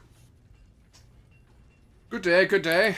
You are the Darklander Aether and the Corio-born Lucius and Entourage. Correct. He looks at Phoebius and Ambrinius, who go, "No, we're not here for this. We're for him." And he just waves them off. I'll just be like, guess which is which. And I'll smile at him. Well, you have not turned up your nose within the last few seconds of speaking to me, Rabbitkin, so I presume you're not from Coriostellum. I'll smile broadly and say, "Well, I am recently of Coriostellum, but I wouldn't want to live there." Me in the half second that like the camera is off Lucius and then comes back onto Lucius, his nose is upturned. Of course it is. I'll approach the gentleman and like reach out a hand to shake his hand. He reaches across his desk and gives you a nice firm handshake. I do that thing where when he reaches out to grab my hand, I'll turn it upright and just let him like hold my limp hand in his hand for a second instead of shaking it vigorously back. Yeah, you get a hard shake, like Yeah. But you notice he doesn't try to do that really jerky thing where they try to crush your hand to death. It's just a firm shake of the hand. I was trying to put my hand in his hand like a lady would, but I didn't do it very well. You see that he doesn't quite catch the mannerism. He may not be familiar with the practice. And clearly, I'm not either. Yeah. I'll smile and say, "I am Aether. It is a pleasure to make your acquaintance. I understand that you have a number of well, this is a fairly cosmopolitan place that you have here, so I'm hoping to hear that you have something similar to little boroughs and places like that where people like me like to live, if they're available." A burrow in the South Fork. Well, not like a literal rabbit burrow, but they have homes that are partially within a hillside rather than being all above ground, that sort of thing. I can tell you nothing like that would really exist in Southward. Southward is built largely in Holy Imperial standards and some Dwarven standards. What we could do, when it says Dwarven standards, I'll say, well, something, I understand some dwarves like to live underground as well. Is that correct? Well, that's a common stereotype, an accurate one, but a common one.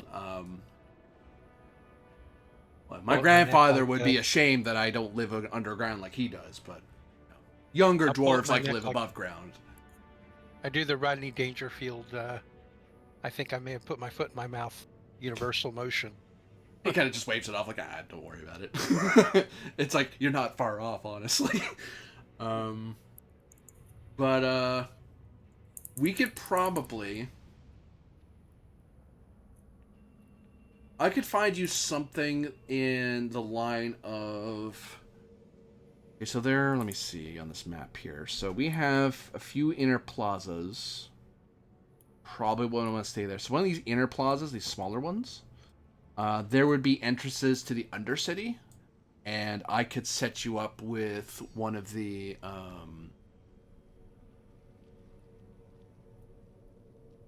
barrack rooms. Actually, instead of a barrack room, because you are the deed says you're supposed to get an entire household. So what I could do is I could set aside, instead of just like a single cell or a single room, I could take up like an entire barrack, and you could redecorate it and repurpose it as you see fit. It will be quite dwarven though, and it is.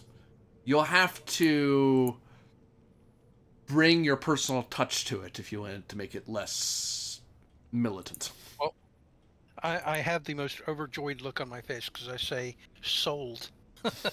It's exactly what I want. Sounds perfect. All right. He starts drawing up some papers and comparing, looking at your deed, checking numbers, and signing this, signing that, stamping this, stamping that, checking the map, stamping this, stamping that.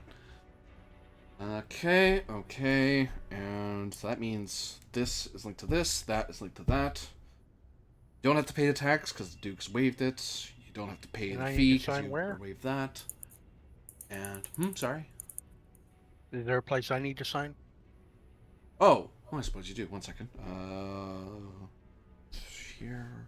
On the deed, that's you. Here.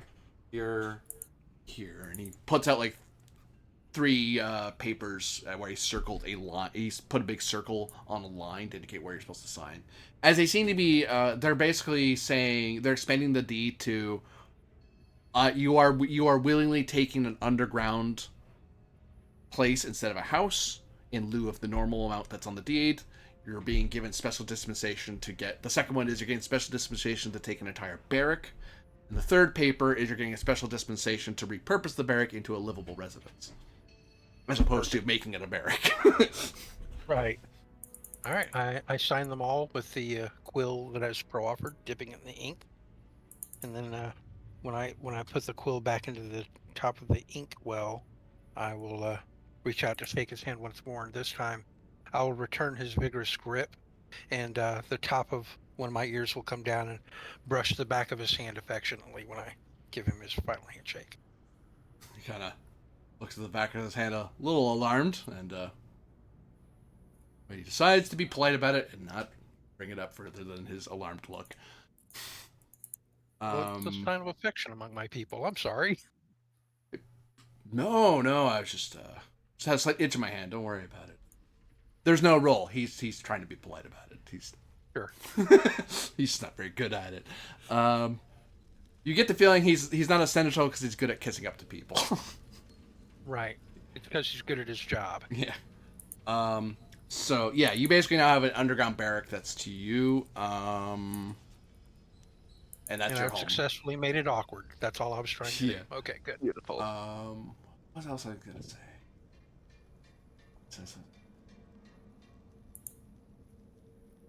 No, I gotta.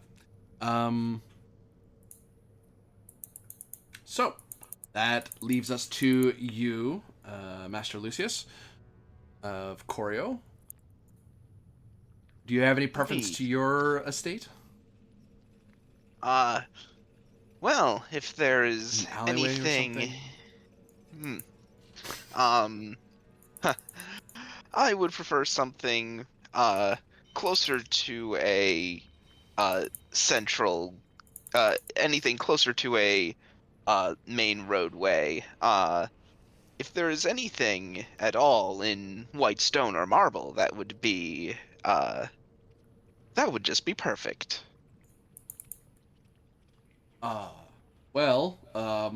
Strokes his beard, as he thinks on southward and realizes, as you probably do quite quickly as you recall how Highmount is laid out, there's only one real main road through the entire city that you would equate with a road you'd have back in Corio. The rest of these are very narrow roadways and alleyways. Okay. Because this place was made to make it such that it was, unless you're going through this one channel to get all the way to the castle, spreading out to take the castle, the rest of the town is a maze of alleyways and twists. It is squared off somewhat militarily to make it more each zone defensible. So there's all these little mini fortified areas. what is this square down here? That is the temple square of Southward. That's where the temple to the spirits and the resides. That's for the area, which also Huh. serves as But- as a mustering point for any military engagements. Huh. Well, as I am now a wandering pilgrim, that would be as good a place as any. Good. We could get you one of these smaller properties near the temple, or this larger one here. You have a preference for space. Some people like cozier accommodations. Glances at Aether briefly as he thinks on that. I will take this one here. And he points to the larger property. Old habits die hard. Very well. If you wish to, there are servants that are attached to the estate. They will, for the first year, the duchy will accommodate. If you wish to retain them, you'll have to negotiate their contracts beyond that yourself. Of course. If you wish to let them go, we'll just give them a severance of 1 year. So it's up to you. Which means I need these papers. I need their papers. I need that one's paper. It is just gonna be a residence, right? You're not turning it into. A residence. It's gonna be a residence case. So I don't need that paper. And are you three some sort of polycule that you're all gonna live together, or? And Vivius and Bridius just kind of look at him funny, like, what? And Vivius chuckles as Bridius doesn't catch on, but Vivius catches on and keeps his mouth shut. Just giggling to himself. No. This is my entourage. Oh, that's I'm just gonna helpfully add in. They're his companions.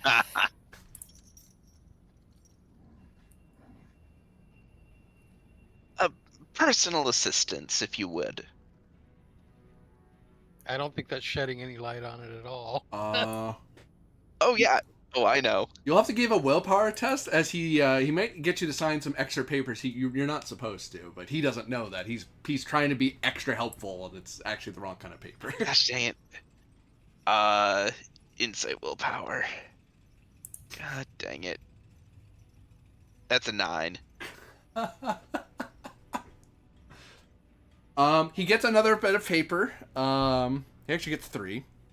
Can I help shed light on that issue? You can try, with, yeah. help?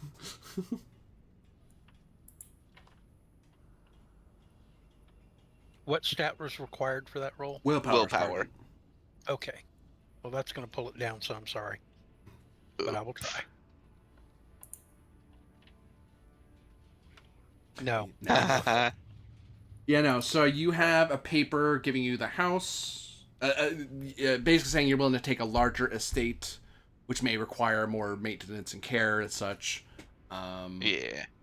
You have a paper, and that paper also includes that waiving of fees and taxes and so on for a while, because the Duke said it's okay. There's a paper for taking on the servant contracts. There's one contract for each of them for a year, and so on and so on. Then he puts out papers, and he does the same thing with like Aether, where he's already thought like, oh right, I should. You don't know how our system works, so I'll circle the areas you're supposed to sign. And he hands over to you, and so those first few make sense to you. You've been following along, like, okay, I get what he means. There's 3 more papers, and he actually requires Vibius and Abrinius to sign the other 2, but you have to sign the 3rd one, where it says that the persons known as Lucius, Vibius, and Imbrinius of Coriostellum shall, in good faith and in accordance with law and decorum, cohabitate in peace and prosperity, so long as they shall remain in the same household. If they wish to break such covenant, they must inform the Duke, and he must make the appropriate dispensations. He squints. I think you are mistaken as to the relationship that I have with Vibius and Umbrinius. They are your assistants. I understand, but the law is the law. No, I do not think you actually understand. They are my assistants. Right. He's just he's They're very close companions. That's all. he's Aether, you are not helping. How is that not helping? They're literally your closest companions, aren't they? Halfling You've been with households them do it longer all than the I've known time. you. Halfling households do it all the time. We have the papers all set. You don't have to feel judgment here. This is a safe space. Things are different here than in Coriastel. You don't have to hide anymore. And Vibius is still chuckling, and Brinius is still oblivious. He's kind of like standing over the paper, and he sees that you're saying no, so he's kind of like, oh, I guess I shouldn't sign it. And Vibius is not signing it because, you don't want to. But he's having fun. God. Unless you want them to, I mean, your traditions may not be the same as the halfling traditions, so perhaps they will need to get accommodations elsewhere.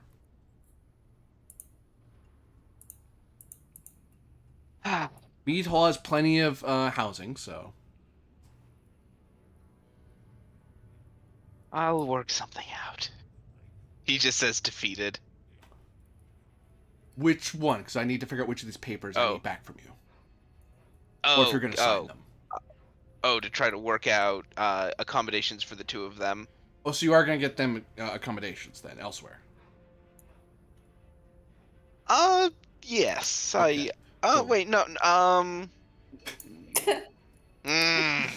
Now who's confused? Yes, I'm just gonna also... look at Vibius and say, why don't you help him out a little bit? Just a little. Help with what? Just... We are his trusted companions. I don't get the joke. And Brinius mutters, thoroughly annoyed, but he doesn't know what's going on, so... The dwarf looks at Vibius and narrows his eyes at him, but decides not to comment. Separate accommodations. He says, looking at Vibius, just death glare.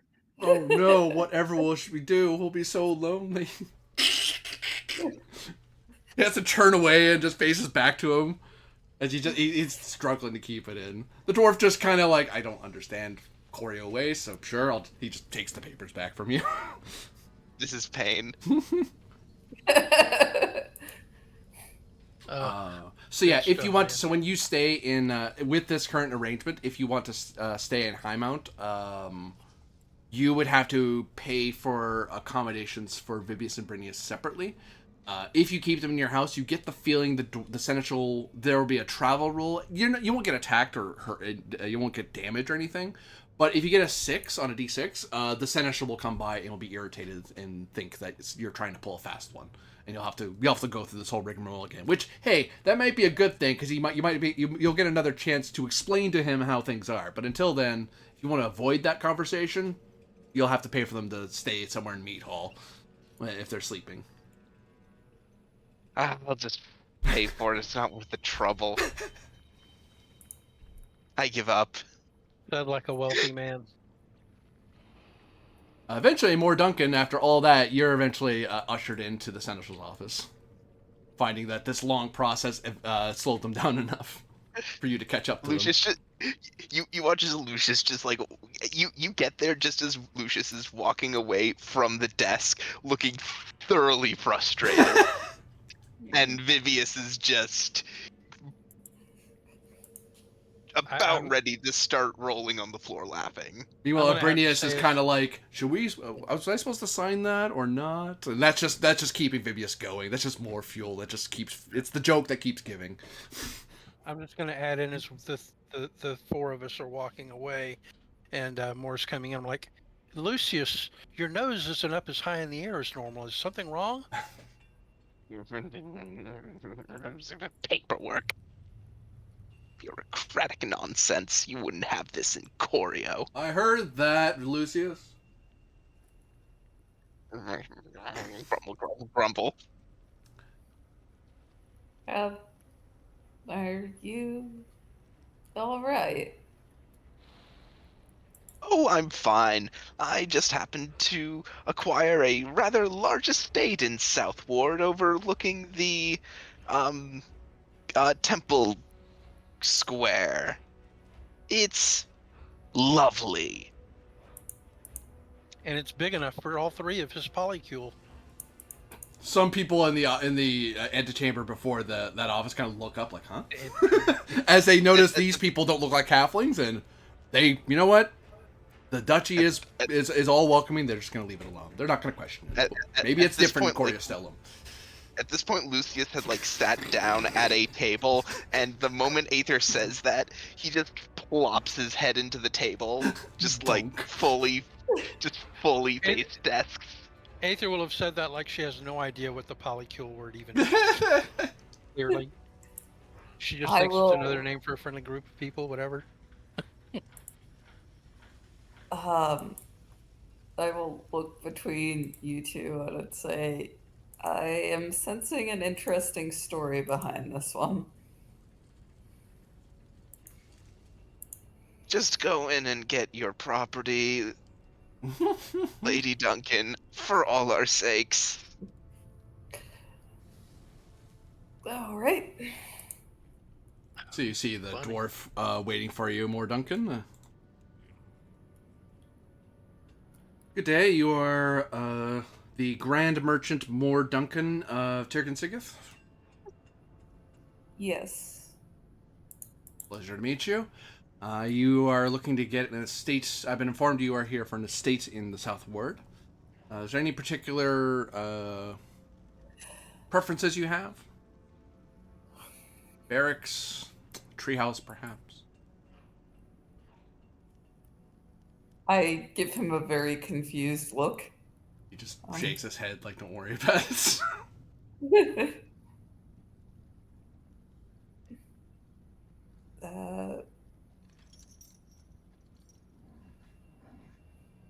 A place with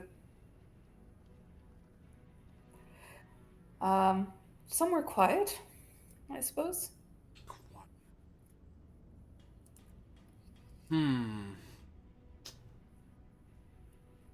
Well, there are two different ways of thinking of quiet.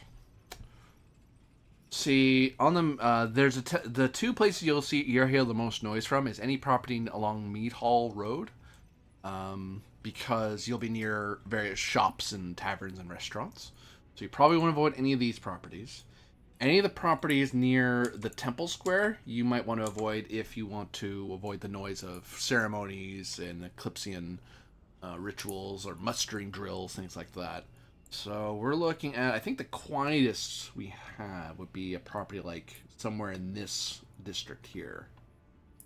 Perhaps over this way. But this is probably the furthest from either Mead Hall or the Temple Plaza.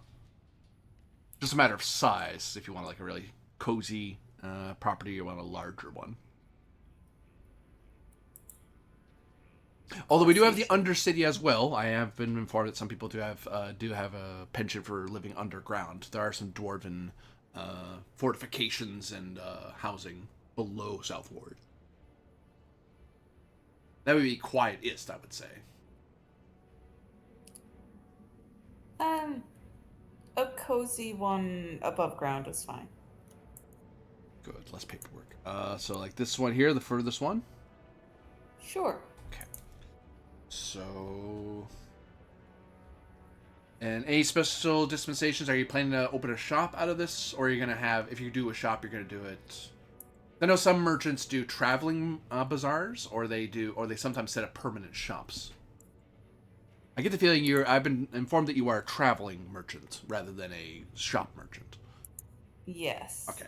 And I would intend to continue traveling for the near future, at least. Okay, so that estate going for that size, and we'll note that you are looking for it to be a quiet area, so we can have ordinances set up for that region if it comes up.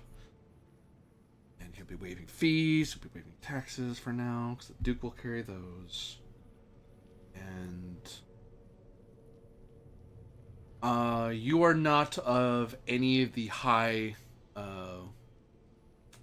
Forgive me, I'm not terribly familiar with Tirgan Sigith, but you don't you're not of the nobility or the monarchs of your region, are you? You're not a noble. Not to insult you. If you are, please tell me. I'm of one of the clans, but I shrug. You're not of a ruling clan. No. Okay. We don't need to worry about that. So we don't need patents. We don't need the letters. And you're a merchant, not an ambassador. So okay, good. So you just need to sign these two papers. All right. I will sign them. Good. That's your deed. Those go with you, and these stay with me. And that will be your estate. If you wish to appoint it with the furniture that's already... There's going to be some furniture already in that estate. But if you want to change things out, feel free. There are plenty of merchants. Well, I don't need to tell you how to buy and sell things. But, you know, just so you know, it is pre-furnished. But if you want to change it, you can change it. There's no law against that or any ordinance.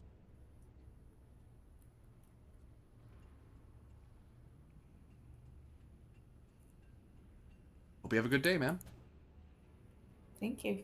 You too. Boy, that was so much easier than I just poor want a house. Lucius's. It's like, I just want a house. Any special kind of house? I don't know, a house.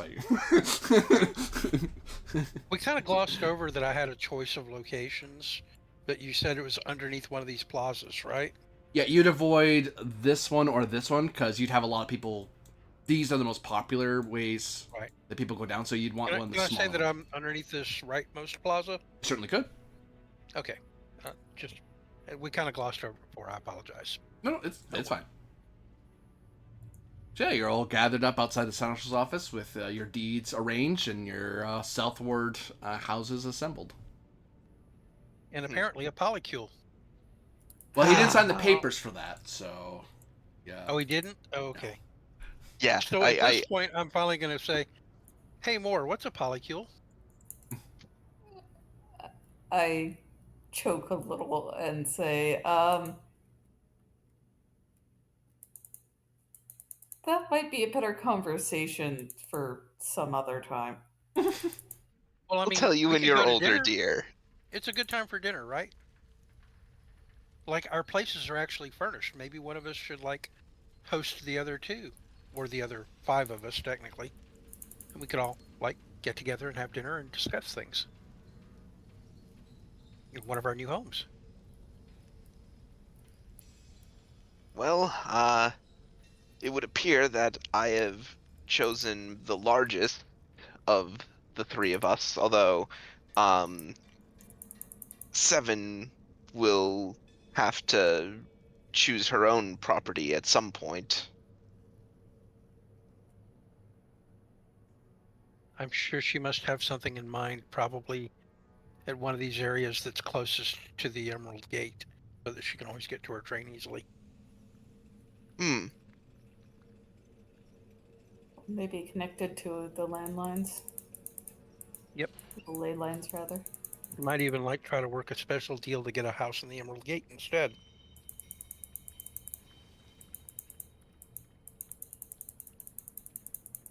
Now, Yeah. to that end, Greater lease around. so yes,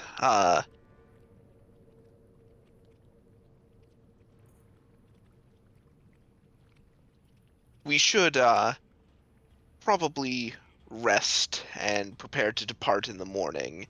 Although I will need to check in with, Dom Jessica. Oh, right. She asked you to. Well, actually, I don't think I was there for that. Or were we? No. Yeah, we were you still would have there overheard when that, she yeah, Yeah. because you were Yeah, walking we out overheard together. that part. Yeah, she asked you to dinner. Why don't you invite her to? And we could all have dinner together. Because Aether is completely oblivious to the idea that y'all might want a dinner, just the 2 of you. the two of us will likely be discussing business.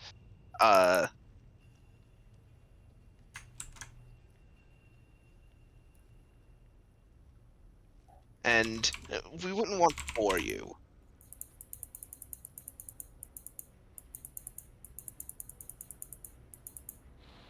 I look dubious that anything that Lady Jessica would be involved in would bore me. But I'm like, okay, well, are the group of us going to go check out your place now, or then, since you were inviting us to your estate? Or should we all just retreat to our own places and maybe start putting our personal touches on the decorating? That might be a good call. We should all, at the very least, familiarize ourselves with our new. What is the sultanate word that Seven used? Digs. I like that word, digs. That seems appropriate for me somehow.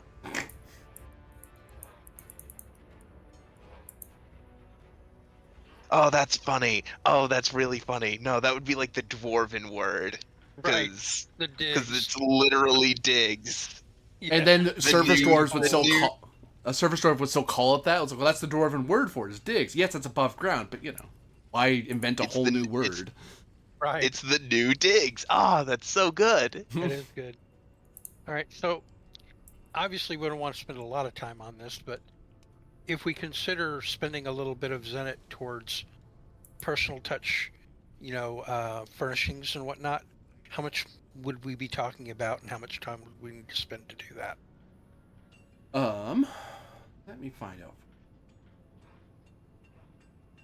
'Cause I sort of have in mind, if y'all are familiar with Art Deco, I kind of imagine Mm, raw dwarven design is Art Deco, all hard lines, right? Mm-hmm. Um, yeah. and I figure that, my barracks or my barrack that I'm converting into my living space starts with like an Art Deco design on all the walls and the floor tiles and the walls and whatnot.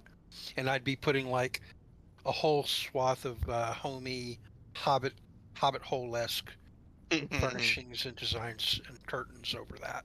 Yeah. Um, Meanwhile, Would be where it would end up. Yeah. I'll probably be buying a bunch of Coriostellum imports from Midas's shop. Marble veneers. that's true. So it would, for each of your estates, the normal price to customize it would be about 600 Zenit. But because you do know a shop in town that can give you a discount, everyone in the city will give you discounts, but I think it's like 25%. But if you Mhm. get it from, if you buy from the shop Citaro will give you a discount again, so it'll turn into 50%. So you'd only be paying 300 Zenit to customize your estate for Perfect. style or any even Yeah. mechanical benefits. But customizing it I will take into account that your house is a better rest spot than normal, or it has some extra Yeah. ability it may not otherwise have. Yeah. Okay. Spent I will mine. absolutely pay for that from. Yep, I spent my 300. Sounds worth it. What about more, Duncan? You spending to customize your cozy abode? Yes. Okay, so you guys can. The default is estate. That's just any property that you own. But you are now transforming it into. You can keep it as estate if it's just like it's the same house. I just swapped a couple of furniture. But if you want it to be something else, then or flavor differently, then we can call it something Lucius or something Aether. Mhm. Okay, I'm trying to think of the correct phrase that isn't Hobbit hole, but similar to a Hobbit hole, and all I can think of is like burrow. Mhm. Burrow's not bad. That strips away the militaristic, like heavy walls Right. and the bars, the huge like wooden bars I would put over the door. It's like no. I mean, I want to lock it, but I'm not that concerned about it. Yeah. I'm actually not really against keeping the initial dwarven trappings as the base, like what the walls and the doors and all that are made of Yeah. anyway. I'm just talking about putting a facade of her own personal deco touches over all that stuff. Far more Because let's cozy face it, than. yeah, more cozy than what it would be otherwise, but it's still, the raw material is like, it's still a dwarven place originally. Because let's face it, they built stuff to last, and Aether would appreciate that. So We'll call this the Aether Dwemer burrow rather. that sounds perfect. Thank you. So a lot cozier, a lot more welcoming, but still fairly a lot sturdier than any burrow you would have found in the Darklands. Sure. And very defensible. Good luck getting to me. And I'll note to you, Aether, that a lot of the people who live down there are older dwarves that like living down there, but some elves. There are some dark elves who are dark because they're not so much because they you know how most skin tones are usually reacting to how much you're exposed to the sun. The dark elves of this area, at least in Walkamal, it's not necessarily true in the Holy Empire. There's a whole other story there.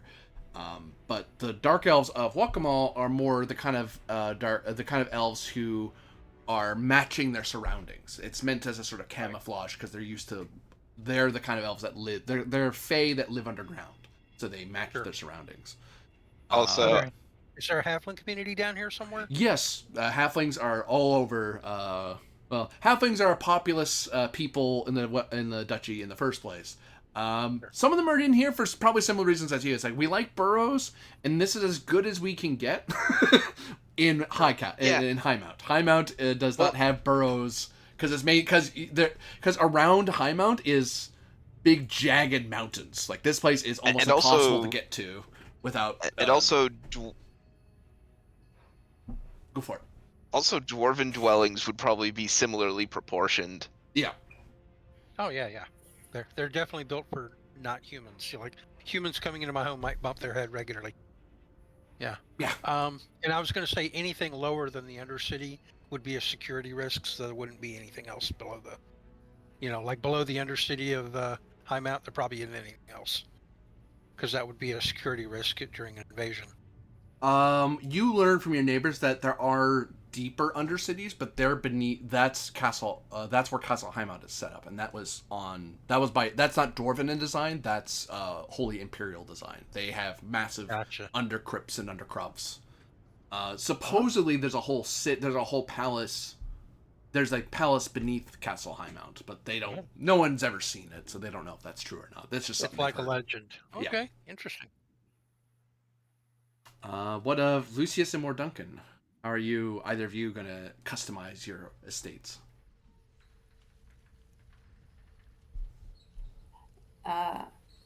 Mine will be customized kind of eclectically, reflecting my travels.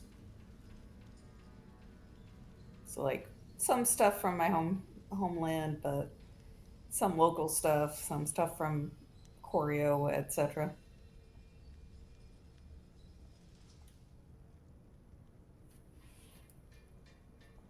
I would almost call that. What's the phrase? Like a traveler's rest or a wayfarer's rest. Mm. Like this is a place that shows the travels I've had. It doesn't look like it's any one place. It's the various places I've been to. So it ends up with that rather, as you say, eclectic mix. Mm. I think yeah, wayfarer. So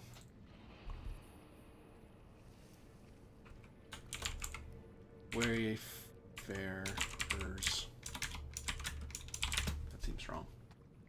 Also, I mentioned to Oranon that we got our own houses, and all Oranon said to me was, "All right, make sure that we put the crafting tables in my place in the exact wrong spot so that NPCs block the doorway."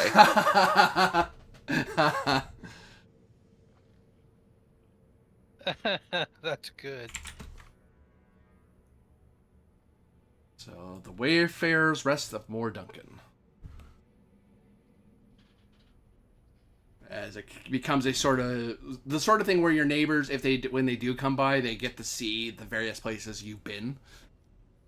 They even have a hard time pinning. If someone were to pick through your house, they'd probably have a hard time picking out where you're actually from just by looking at your house. Like, they're a traveler. Oh. Which also, especially in the realm of the countless realms, a rather experienced traveler also sounds like an adventurer. Yeah. Maybe don't rob the adventurer house. Mm-hmm. I don't know why, but that sparked a memory in me from the first Highlander movie, when a cop arrests and asks, or just asks in an interview, where Duncan MacLeod is from, and he's lots of places. Yeah. Like that implaceable accent, you know. Where you come from, MacLeod? Lots of places.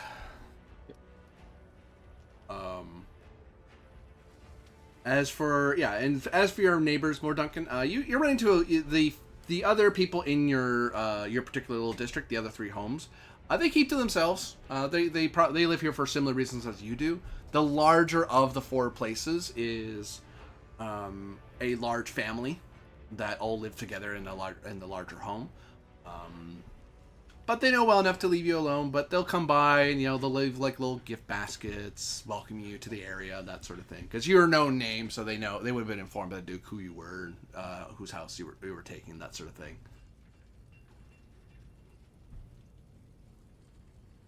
Huh.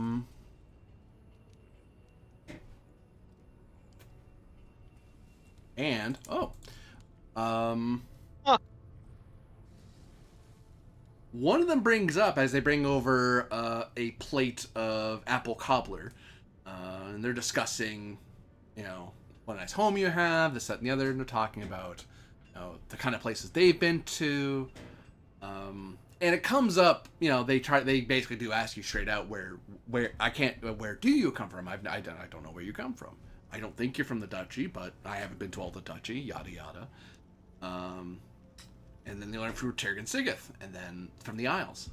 And that's when the person says to you, I met someone from the Isles recently. At my shop. It was like a few months ago. He was a merchant like you. An alchemist merchant. Said something about,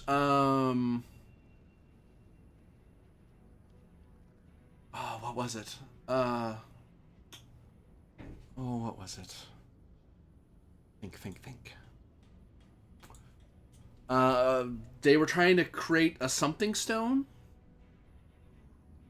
A magic stone? No, that's not it. Something to do with alchemy.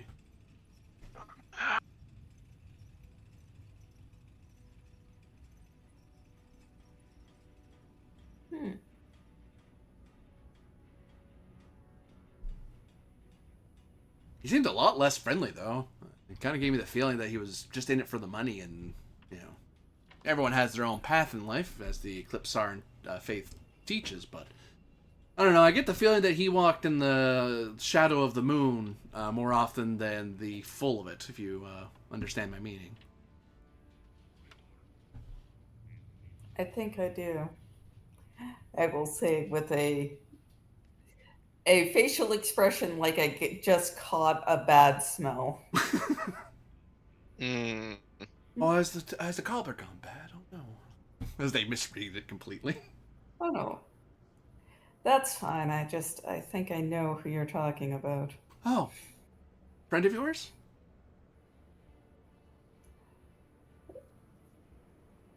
Friend is not quite the word I would use, but I know him. Ah. Yeah. So we have I brought some meat.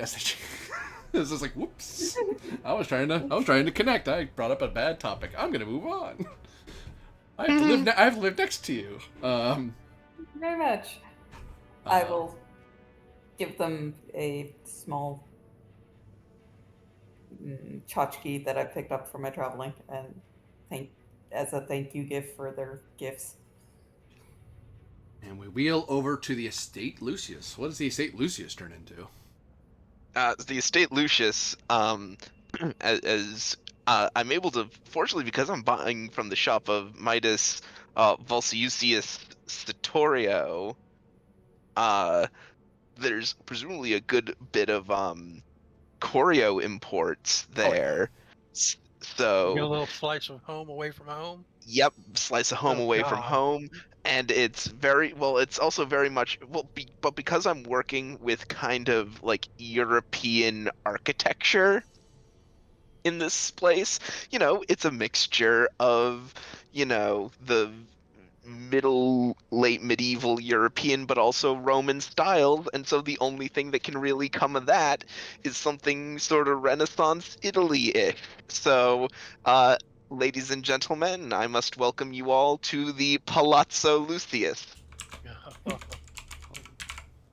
Palazzo? All right. Palazzo. Ah, Yeah. Palazzo. The two Z's are yeah. When you have two Z's together, it's pronounced like TZ, like pizza. Palazzo. Yep. The Palazzo Lucius, which your neighbors, your house will stand out because even the facade outside will kind of transform because of the banners and the decorations and statuettes you put Mhm. out. The servants, in likewise fashion, they it is the house is attended to by a mature couple of humans, like gray in their hairs, a man and a lady, who are attending to the house. They served the previous owners, and they've kind of been upkeeping the estate until a new owner came along. And they've kind of been volunteering their time at the temple, and they sometimes they'll if they have nothing to do, they'd go to the meat hall and work at one of the and help with like someone do a recipe or something. Now they have like stuff to do at the estate other than dusting, which there's only so many Yeah, times like, you could do that before you're like we're done, so I might as well go do something else.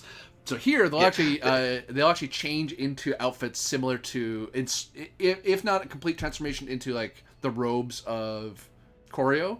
They might do like a sort of, as you say, a sort of Renaissance middle of like there's that Guacamole style, but also inspired by the Holy Empire, but also that Yeah. choreo Yeah, like, colors and flamboyancies. yeah, well, it's that thing where, with the Renaissance, it was medieval Europe rediscovering that classical Roman and Greek architecture exists. Yeah. And they accommodate easily enough. And they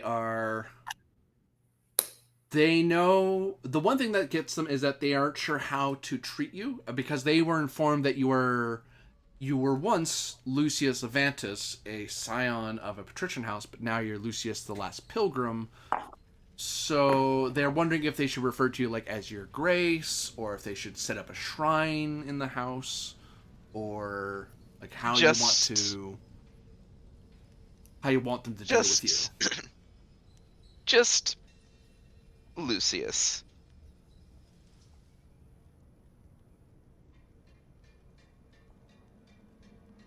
Just Lucius, if you so wish, young sir, you are more than welcome to come with us to Temple, to Eclipsaran services. Yes, I may partake. After all, uh, it is the role of a pilgrim to seek out new spiritual experiences. And he looks to Umbrinius and then says that is the purpose of a pilgrim, right?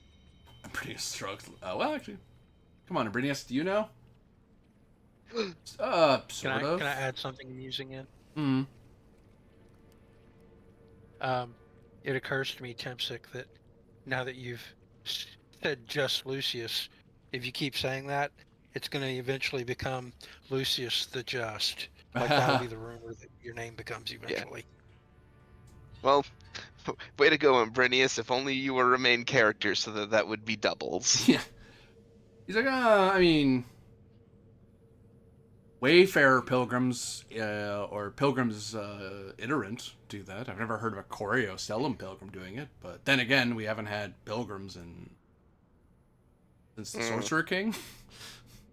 So Rug.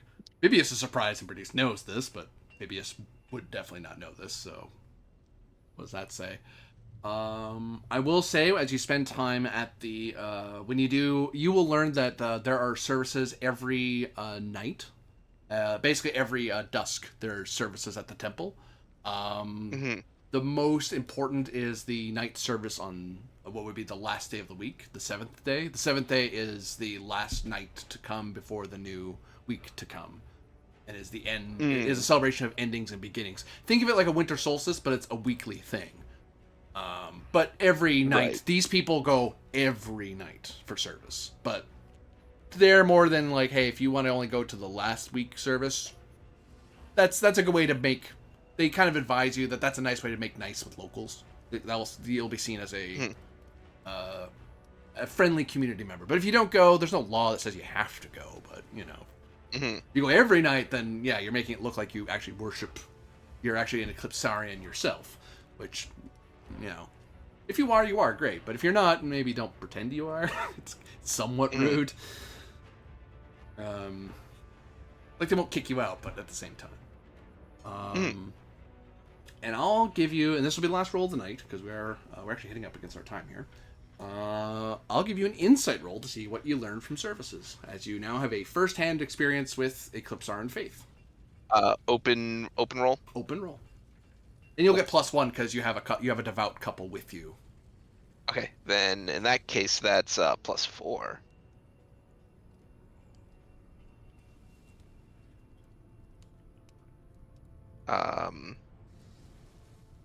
Oh, there we go. Goodness, That's an barely. 11. You got 10 at least. So you learned that this temple in particular, there is the Eclipsarian temple, the Grand Temple near the plaza, which is the one that is attended by the Duke and various nobles from Imperium Town, and some people, locals from Mead Hall and Emerald Gate and all that stuff. There are lesser temples. The Imperium Town, there are smaller shrines to the Holy Empire. This one is more aligned with the spiritualists of Wakamal. So it's a lot more druid. To put it that way, it's a lot more druidic in nature. A lot more, to forgive the phrase, more pagan, more naturalistic. Not naturalistic, but more nature worshipping. So they have like a big tree they all worship with many blue leaves. They drink tea made of the leaves and give thanks to the life-giving tree and the world trees across the world that ensure that all life flourishes. Say more. Would that like would what Lucius sees there, would that seem at all like in line with what spiritism I've seen from more?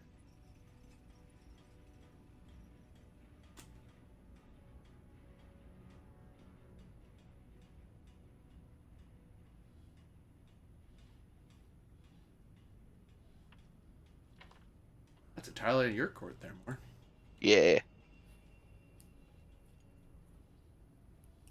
Could you repeat the question? Sorry. I just found out that like this particular temple is a bit more naturey, a bit more druidic-y, like spiritism, but through the lens of nature. And I'm just wondering if like this outlook on it is more in line with how I've seen more practice spiritism. Probably yes. Okay, It may or may not be the same tradition, but it would it's certainly closer. be in line. Yeah. There's a Yeah, striking resemblance, yeah. Because that would be yeah. because my understanding is that the islands of Tirgan Sigith are a natural magic. They're one of the last natural magic places in the world, and Wakamal is without the duchy. Like before the duchy became a thing, they were kind of the same thing. So you're seeing Yeah. another. They both are nature worshippers and spiritualists, but one is more island oriented and one's more forest oriented. But they're both of the same cloth. They're sects of the same Cool. faith. Okay, good to know.